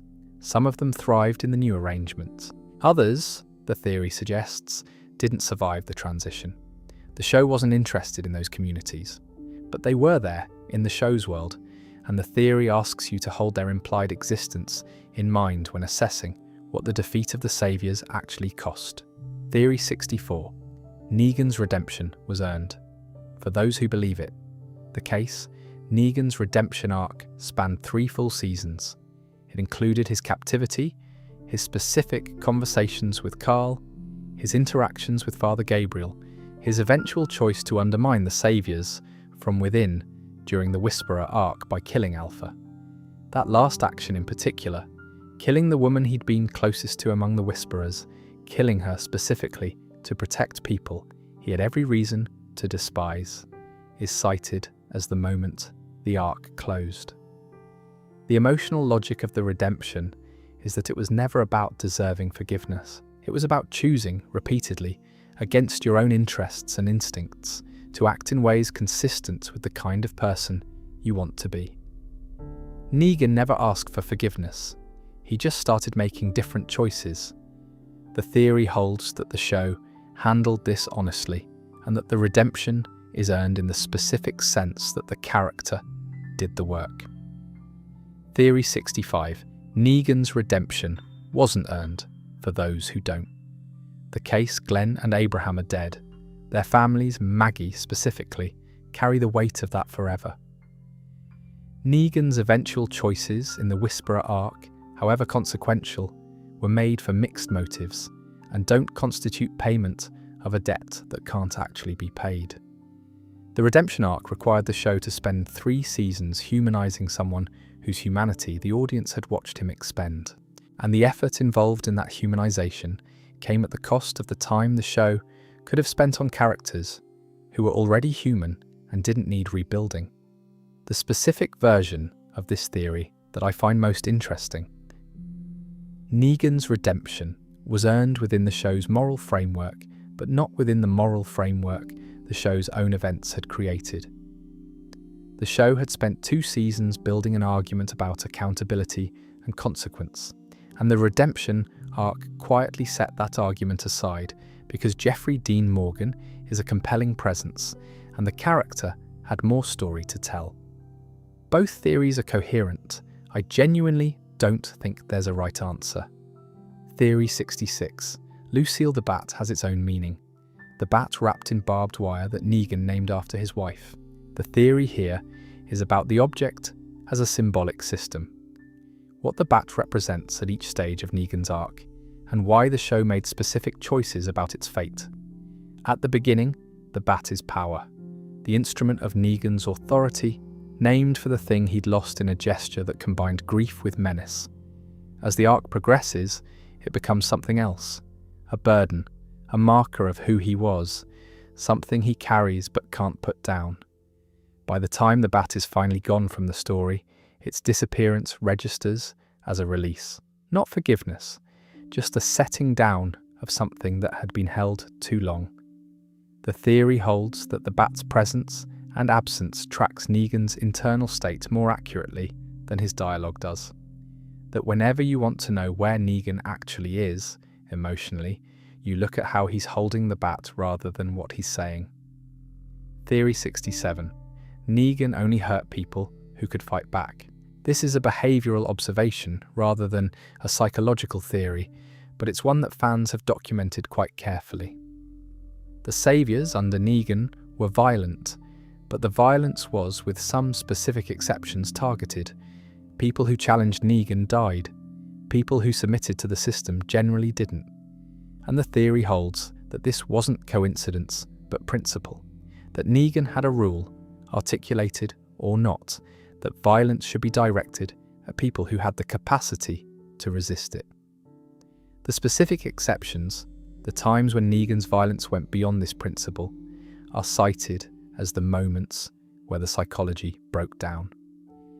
And the theory suggests that understanding those exceptions is the key to understanding what was actually driving him, because it was in those moments that the performance gave way to something more raw. Theory 68. What if Negan had won? This one isn't a theory about the show that existed. It's a theory about the show that could have been. Some fans and some critics have argued seriously that the more interesting version of All Out War ends with the Saviours winning. Not because Negan is a better character than Rick, but because a story about survival communities operating under Negan's protection and slowly from the inside creating the conditions for a different kind of future. That's a more nuanced story than the one the show told. The show was never going to make that choice. The narrative and commercial logic both pointed toward Rick's victory, but the fan theory persists as a kind of creative haunting, the vision of a walking dead that was willing to be more uncomfortable about who gets to build the world after the apocalypse. The Walking Dead universe, as of right now, consists of the main series, Fear the Walking Dead, The Walking Dead, World Beyond, The Walking Dead, Dead City, The Walking Dead, Daryl Dixon, and The Walking Dead, The Ones Who Live. That's a substantial amount of television about the same basic premise, covering different time periods, different geographies, and different characters with varying degrees of connection to the original story. The theories in this section are mostly about how these pieces connect. Not all of them do, or at least not in ways the shows have explicitly confirmed. But the theorizing around the extended universe is some of the most interesting in the fandom, precisely because there's so much connective tissue that hasn't been accounted for. Theory 69. Fear the Walking Dead is a secret prequel. Fear the Walking Dead started in 2015 and was set during the initial outbreak, the days and weeks before Rick Grimes woke up in his hospital bed, before most people knew what was happening. The theory holds that Fear, particularly in its early seasons, isn't just a parallel story, but a systematic filling in of gaps that the main series left open. Specific things seen in Fear's first 2 seasons, the early behaviour of the infected, the institutional response, the speed at which civil order collapsed, were all things the main series implied without showing. The theory holds that the 2 shows were designed from the beginning to be complementary, with Fear providing the context that makes certain main series choices more legible.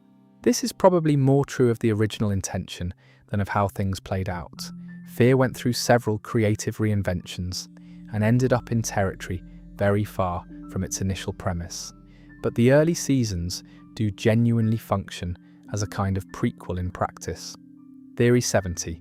World Beyond's post-credits scene changes everything. We've mentioned this scene in passing already, but it deserves its own discussion because of how much work it's doing in a very short runtime.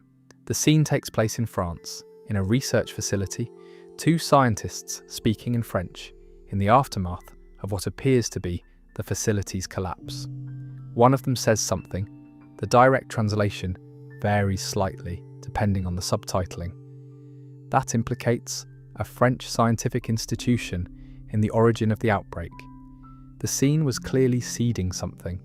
It was specifically designed to open a door that subsequent spin-offs would walk through. The Daryl Dixon spin-off set in France was the most obvious candidate for picking up that thread.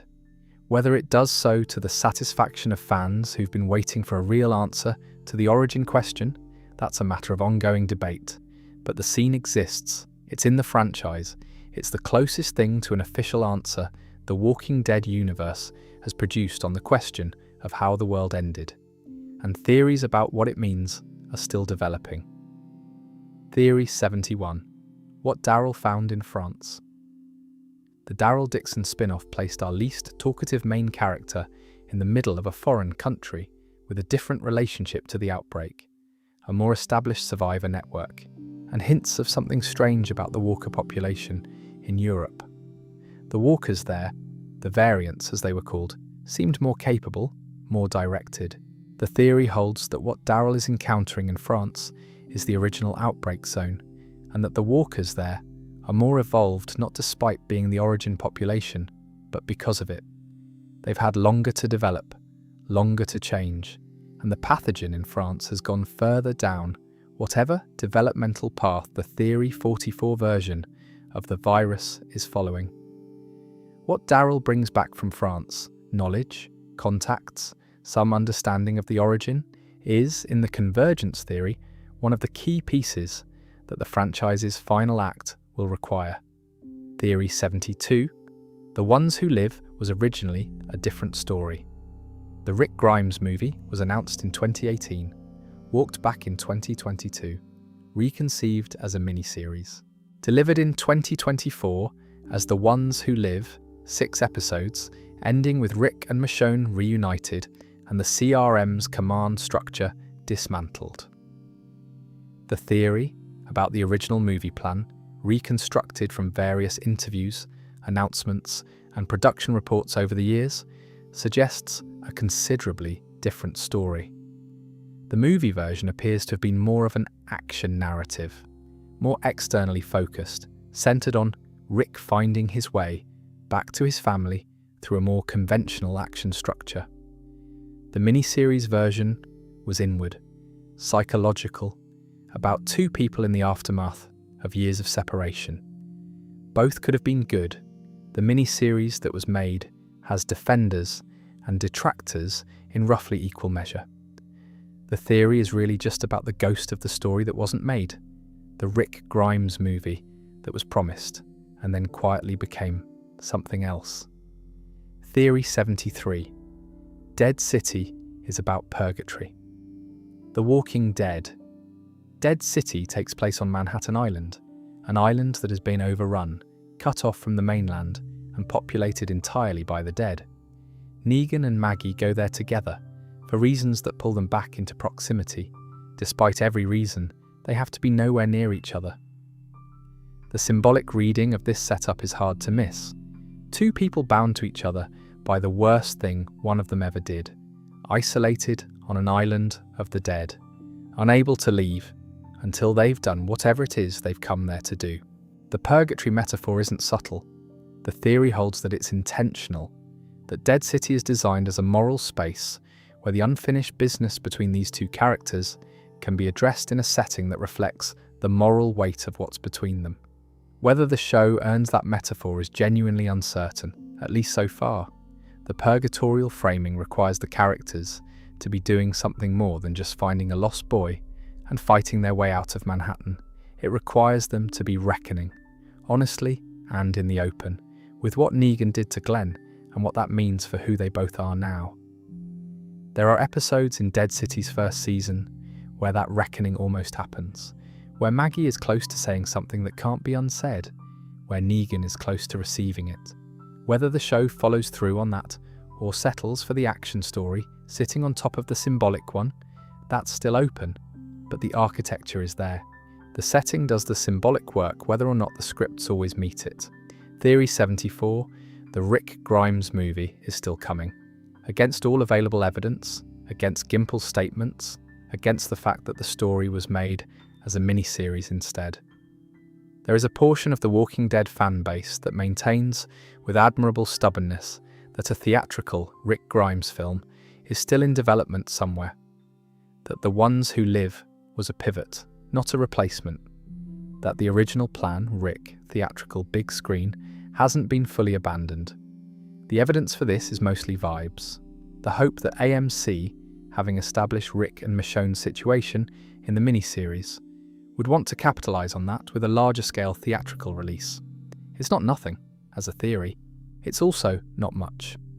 Theory 75. Morgan's journey is the franchise's most complete arc. Morgan Jones appears in the pilot episode of The Walking Dead, gives Rick his first understanding of what has happened to the world, and then disappears.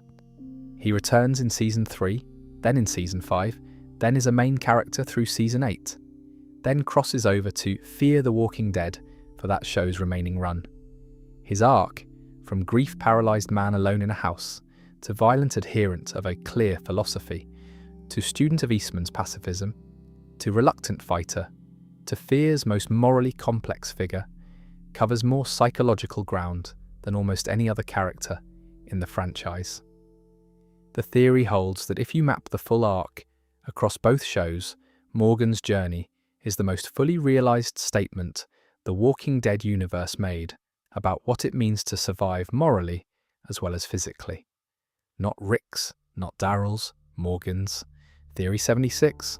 All spin-offs are happening simultaneously. The timeline management in the Walking Dead universe is, to put it generously, complicated. Different spin-offs are set at different points relative to each other, with flashbacks, time jumps, and occasionally inconsistent dates creating a continuity that requires real effort to track. The theory that everything is happening simultaneously isn't meant to be taken literally. It's more of a structural observation that the franchise has been designed so that the major spin-offs are all progressing toward the same moment in the franchise's future timeline. Daryl in France, Negan and Maggie in Manhattan, Rick and Michonne in Philadelphia. The theory holds these are threads being drawn together. When they converge, that's the finale of the franchise as a whole. Theory 77. Alpha's reach in Fear the Walking Dead. The crossover appearance of Alpha, Samantha Morton reprising the role in Fear the Walking Dead Season 10 crossover episode, is one of the franchise's more interesting lore moments, because it placed Alpha in the American Southwest at a time period that should have overlapped with her leadership of the Whisperers in the Atlantic Coast region. The theory is about logistics. If Alpha was present in both regions, personally or through subordinates acting on her behalf, then the Whisperers' geographic reach was considerably larger than the main series implied. The Whisperer network wasn't a local phenomenon, it was a distributed operation spanning potentially the entire continent, which changes what the defeat of Alpha and Beta actually accomplished. Theory 78, one final convergence, the last spin-off theory and the most optimistic. The observation is that almost every major surviving character from every Walking Dead show is still alive, still active, and still in some relationship to the franchise's ongoing story. Rick and Michonne, Daryl, Maggie, Negan, Carol presumably, Judith and RJ. They're scattered in different shows in different parts of the world, but they're all still there. The theory holds that the franchise is deliberately keeping them alive and in play because they're needed for something. That whatever the final story of the Walking Dead universe is, it's going to require these people to be in the same place.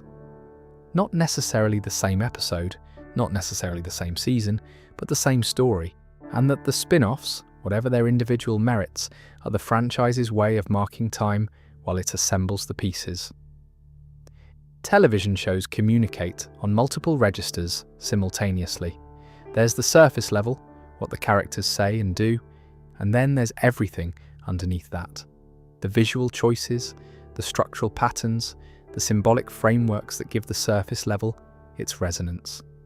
The Walking Dead at its best was doing interesting things on both registers. Some of what it was doing deliberately, some of it probably by accident, and some of it so embedded in the visual grammar of the show that it took fans years to fully articulate. Theory 79. Carl's death was foreshadowed in Season 1. The case for early foreshadowing of Carl's death is built on two main observations. First, the show established from very early on that Carl's survival was always conditional in a way that other characters' survival wasn't. There were specific near-deaths, specific moments of vulnerability that kept returning across the first 3 seasons, as if the narrative was rehearsing something.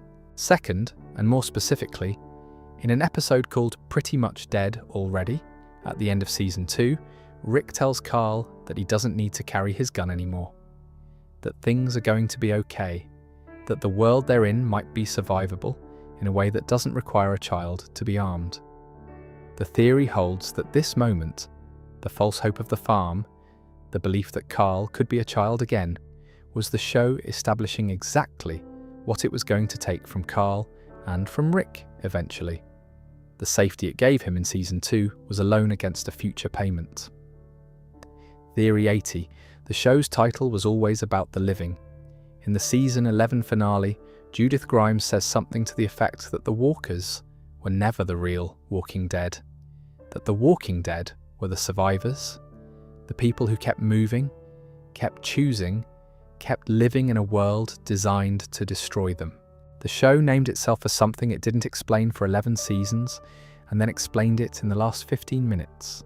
The theory, which predated the explanation by about a decade, holds that this was always the intention. That The Walking Dead referred to Rick's group, and to every human survivor from the beginning. That the title was a description of the human condition in the show's world. Not a genre label, for the zombie content. What I find interesting about the fact that the show eventually confirmed this is that it confirms it almost too late. The explanation lands in the finale as a thesis statement for a show that has already ended, which raises the question of whether the show always knew this was its thesis and chose to delay the articulation, or whether the finale was making an argument the show had been gesturing toward for years without quite being able to say it out loud. Theory 81. Judith is the show's thesis statement, building directly on the above. Judith Grimes, born in the apocalypse, named for a woman who died violently, raised by Rick and Michonne, and every person in that community who poured their knowledge and their care and their accumulated survival wisdom into her, is, the theory argues, what the show was always building toward. She's not the protagonist, she's the destination. The entire story of The Walking Dead, across 11 seasons, is the story of how a community creates a child capable of inheriting the world they're fighting to make possible. Judith carries Rick's principles, Michonne's ferocity, Carl's hope, Maggie's stubbornness, Daryl's loyalty, and Herschel's faith. She is the synthesis the show was constructing. The theory holds that every major character death in the show makes more sense when read as a contribution to Judith rather than a loss in isolation. They didn't just die, they gave her something.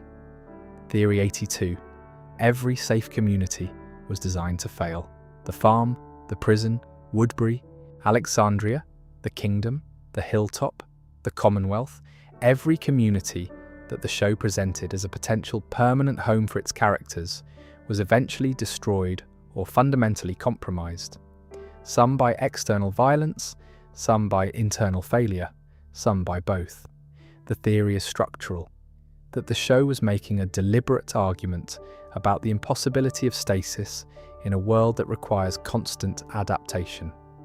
That every community the characters built was specifically designed to fail in the ways it failed. That the seeds of each community's destruction were present in its founding assumptions. The farm failed because it was built on denial. The prison failed because it was a defensive structure that could be used offensively. Alexandria failed because it was built by people who had stopped engaging with the outside world. The kingdom failed because it was built on a fiction of normalcy. The hilltop failed because it was built on a single charismatic leader's authority. The Commonwealth, well, the Commonwealth failed in a way that the show was less clear about, which may be its own kind of commentary. Theory 83. Terminus was the logical end of civilization. The community of Terminus, introduced in the Season 4 finale and immediately revealed in Season 5 to be a cannibal trap, was briefly presented as a potential sanctuary. A place with electricity, with organization, with the suggestion of order in the midst of chaos. The theory holds that Terminus was, in a specific sense, the truthful version of what every other community in the show was trying to be. Every community extracts resources from its environment to sustain itself. Every community makes decisions about who belongs and who doesn't. Every community, under sufficient pressure, treats people outside its walls as less than fully human. Terminus just extended that logic to its brutal conclusion, treating people outside its walls as a food source. It's not that Terminus was right, it's that Terminus was honest in a way that more conventionally organized communities weren't. The theory asks you to look at what separates Terminus from Alexandria and genuinely think about whether the difference is principled or just a matter of degree. Theory 84. The color palette theory. This one lives in the space between cinematographic observation and fan theory. The early seasons of The Walking Dead are warm, sunlit. The Georgia landscape photographs beautifully in the gold and green of the farm era. There's a color quality to those first seasons, even when the content is dark, that feels fundamentally hopeful. By the middle seasons, the palette had shifted. The prison was grey. The governor's Woodbury was lit with an artificial fluorescence that felt wrong. The later seasons were darker, more desaturated. The Commonwealth, in season 11 was bright in a way that felt clinical rather than warm. The theory holds that this shift was deliberate, a visual language for the show's thematic trajectory. As the characters lost things, as the world became more complicated and less easily navigable, the light they lived in changed. The warm gold of the farm was the gold of a world that still contained the possibility of normalcy. The grey of the prison was the grey of a world where that possibility had been surrendered. Theory 85. Daryl's angel wings were a promise. Daryl Dixon's iconic vest, the one with the wings painted on the back, is almost certainly the most analysed piece of clothing in the show's visual language. The wings are obviously symbolic. The question is what they symbolise and whether the show followed through on the symbolism. The most common reading is that the wings mark Daryl as a guardian angel, someone who protects the people around him without seeking recognition or reward, someone whose role is to preserve others rather than to live his own story. The theory holds that the wings were a promise from the show to the audience. This character will not fall. Whatever the show does, Daryl is the thing that survives. Whether the show kept that promise depends on how you read the later seasons and the spin-off. Daryl survived, but the person he became, the man alone in France, separated from everyone he knew and loved, doing a job that seems only to compound his isolation, isn't quite the guardian angel the wings suggested. The theory's more melancholic reading is that the promise the wings made was about a version of Daryl the show never quite delivered. Theory 86. Season 4's No Sanctuary has 3 meanings. The Season 5 premiere's title is No Sanctuary, referring literally to Terminus, which had advertised itself as a sanctuary and turned out to be a slaughterhouse. That's that permanent safety, permanent refuge. The idea that there was a place where the rules of the outside world didn't apply. This was always an illusion. Not just in the apocalypse, always. Theory 87. Sophia was the most important death. The search for Sophia, Carol's daughter, who disappeared in the 2nd episode of Season 2 and was eventually found as a walker in the barn, lasted half a season and was, at the time, considered by some viewers to be slow and frustrating television. The theory holds that it was the most important thing the show ever did. Sophia's death, and specifically the way it was resolved, with the reveal that she'd been in the barn all along, that the community had been harbouring her unknowingly, that the search had been for something that was already dead and irrecoverable, established the show's core argument about loss. That grief is a search that never arrives where you expect, that the thing you're trying to save is sometimes already gone before you started looking. Everything the show said subsequently about death and loss and hope was said first and more clearly in that barn scene. Sophia's death taught the audience how to watch the show, and it taught Carol how to survive it, which is its own kind of significance. There's something else worth noting about this theory. Sophia's death also established the show's relationship with hope in a specific way that everything subsequent inherited. The farm, as a setting, was built on hope. The hope that things could return to something resembling normal, that children could be children, that the adults in the group were going to find a way to make the world safe again. Sophia's death inside the barn was the end of that hope, definitively, without room for negotiation. The show was telling its audience, with considerable precision, that this particular hope, the hope of recovery, of return, was the hope you needed to let go of. The communities built after the farm were built on a different kind of hope. Smaller, more honest, more durable, but the lesson cost Sophia, and in some sense, the show never stopped paying that cost. Theory 88. Every prison is symbolic. A quick extension of the community as symbol theme. The prison that Rick's group occupied in seasons 3 and 4 was obviously and explicitly a prison. People had lived there before the apocalypse as inmates, people lived thereafter as survivors. The walls that had contained the damned became the walls that protected the saved. But the theory holds that every community in the show is a prison in some sense. Every community is a set of walls a set of rules, a set of constraints on the freedom of the people inside it. The question the show kept returning to, and never fully resolved, is whether the prison is the thing that keeps the monsters out, or the thing that keeps the people in. The honest version of this question is whether the show knew what it was doing, or whether prisons are just good dramatic settings, contained, defensible, full of visual texture and institutional weight. And the symbolic reading is something the audience applied retroactively. Both things can be true. A production team can choose a location for practical and aesthetic reasons, and then find in the writing that the symbolism arrives on its own. The actual prison in seasons 3 and 4 earned its symbolic resonance because the writers were willing to let the location mean something beyond shelter. They let the characters feel the weight of where they were living. That doesn't require anyone to have planned it. It just requires someone to have noticed. Theory 89. Every major death was telegraphed 3 episodes earlier. This one originated as a fan analysis project and circulated widely in the Walking Dead Reddit community a few years into the show's run. The claim that every named character death was preceded by a specific kind of farewell seen exactly 3 episodes before the death. Not a direct farewell. More of a concluding note, a scene in which the character said something or did something that, in retrospect, functioned as their valediction. The theory has been tested against multiple deaths and holds up with varying degrees of rigidity depending on how generously you define the 3-episode window and how loosely you define farewell scene. Some deaths it fits almost perfectly. Others, it requires some interpretation.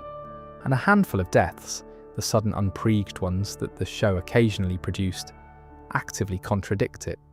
But the fact that it holds up as often as it does suggests something either about deliberate foreshadowing or about the narrative structures the show consistently employed. Theory 90. The show accidentally made an optimistic argument. The last theory in this section, and the one that requires the most distance from the show's moment-to-moment content to see clearly.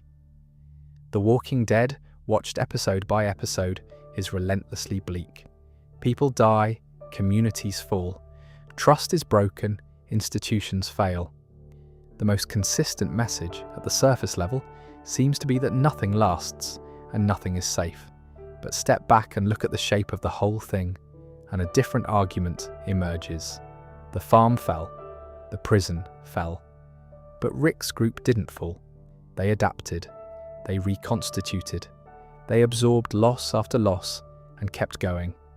The specific community changed constantly, but the commitment to community, the insistence that surviving together was worth the cost of surviving at all, never wavered. The show's ending, with the Commonwealth under new management, and Judith voicing the thesis and the suggestion of a functional future, that's optimistic. Unexpectedly, stubbornly optimistic. Not despite everything the show put its characters through. Because of it. And there's a particular quality to that optimism that I find interesting to sit with. It's not the optimism of a show that thinks everything will work out. It's the optimism of a show that has demonstrated exhaustively how much things cost, and then looked at the balance and decided the cost is worth paying. Every death, every loss, every community that fell, the show treated all of it as the price of continuing. Not a reason to stop, the price. And the characters who made it to the end paid that price and kept going. The argument the show is making, if you read it generously, is that this is what people do, not because the world deserves their persistence, but because the people they love do. This is the section where the theories get stranger and more speculative, and where the analysis starts to shade into something more personal. These are the theories that resist easy categorization, the ones that are as much about what The Walking Dead means as about what it did, the ones that have been kicking around fan communities for so long that they've taken on a life of their own, separate from whatever the show intended. Theory 91. Morgan is actually the main character, the structural argument. Morgan appears in the very first episode of The Walking Dead. The second person Rick encounters after waking up. The one who explains the world to him. The one who is already surviving when Rick arrives with nothing. He appears in the very last episode of the original run, referenced if not present, and between those 2 points, his arc covers more psychological and moral ground than any other character in the franchise. The theory holds that if you assembled the story of The Walking Dead as a novel rather than a television show, if you arranged the events into something with a single protagonist whose journey gave the whole thing its shape, that protagonist would be Morgan, not Rick. Rick's story is about leadership and community and the cost of keeping people alive. Morgan's story is about something deeper, about whether it's possible to remain a full human being in a world that seems designed to reduce you to your survival instinct. He fails at this more than once, and he recovers from the failures, and he fails again, and he recovers again. That's the show's real subject. And it was always Morgan's subject. Theory 92. Carl was the protagonist, the most passionate of the show lost its way theories. Carl Grimes started the show as a child. He aged through it as a character, not just because the actor aged, though that was part of it, but because the writers gave him a consistent and compelling arc toward becoming the kind of person his father was trying to be and kept failing to be. The theory holds that the show had always been Carl's story, not Rick learning to lead, Carl learning to be something new, a human being formed entirely by the apocalypse, with no memory of what came before, inheriting a world he never chose and choosing how to inhabit it. His death in Season 8 wasn't just emotionally wrong, it was structurally wrong. It collapsed the narrative's future. Every subsequent season was the show trying to replace the story it had destroyed, and never quite managing it. Theory 93. The show is a simulation. I'm including this one because it persists, not because I think it holds up to scrutiny.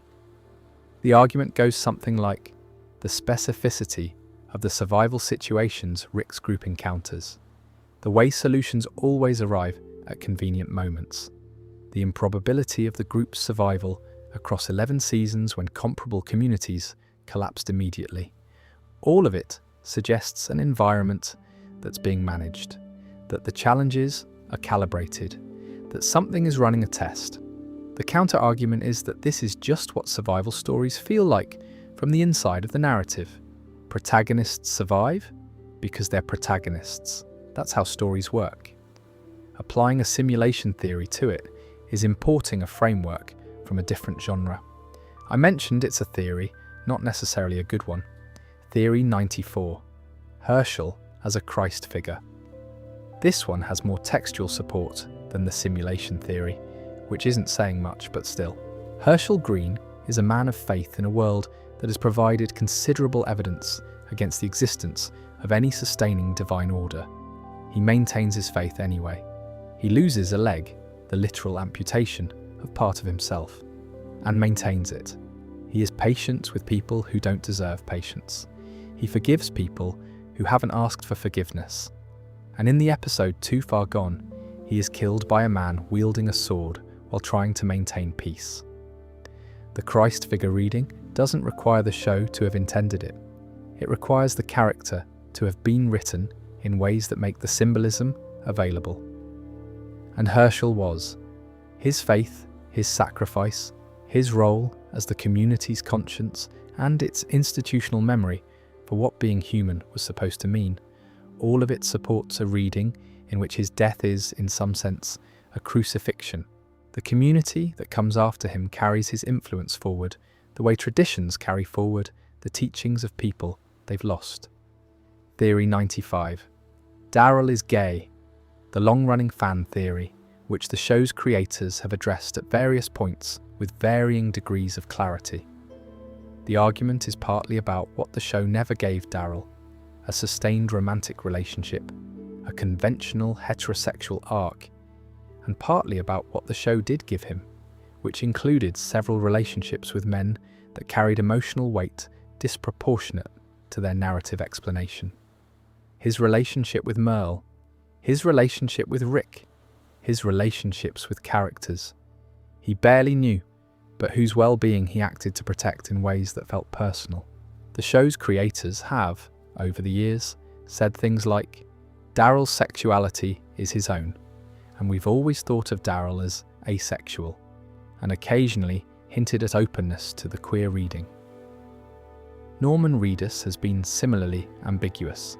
The Daryl Dixon spin-off introduced a female romantic interest in Isabel, which some fans read as closing the question, and others read as answering a different question than the one they were asking. I'm not going to claim this theory is definitively correct. I'll say it's a reading the show, invited by leaving Daryl's inner life deliberately underspecified for many years, and that the people who hold it aren't projecting from nothing. Theory 96.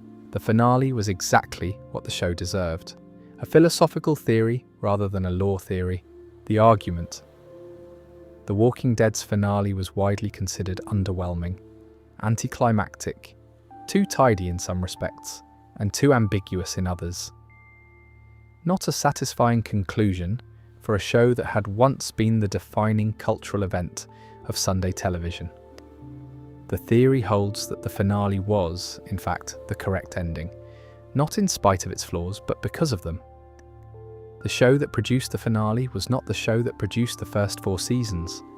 It was a diminished version of that show, a show that had exhausted itself, chasing ratings and spin-offs, and the continuation of a story that had already been told. The finale it produced was the finale available to the show it had become. And if that finale is unsatisfying, that's the honest account of what the last several seasons had been. The ending the show deserved would have been something like the first 4 seasons' quality and ambition. The ending the show got was honest about what it had turned into. Theory 97. Rick and Daryl were the same person divided. A structural character theory, and one that the showrunners have half confirmed in various interviews. The argument: Rick and Daryl were written from the beginning as 2 halves of a single character archetype. Rick was the civilized half, the man with an institutional identity, a legal framework, a community built on articulated principles. Daryl was the feral half, the man who operated by instinct, who had no institutional loyalty because no institution had ever offered him one, who survived on adaptability rather than structure. Together, they were complete. Rick provided the community with its aspirational framework. Daryl provided it with the pragmatic capability to defend that framework. When Rick was taken, the community lost 1/2 of its complete character, and Daryl alone carried both the weight of his own identity and the ghost of Rick's. The spin-off separation isn't just a narrative convenience, it's the show's final statement about what it took to keep these communities alive. 2 men who were 1 man, now separated by an ocean and a decade, carrying between them the whole project of what it means to be human in the walking world. Theory 98. The Walking Dead was always about grief, not about survival, about grief.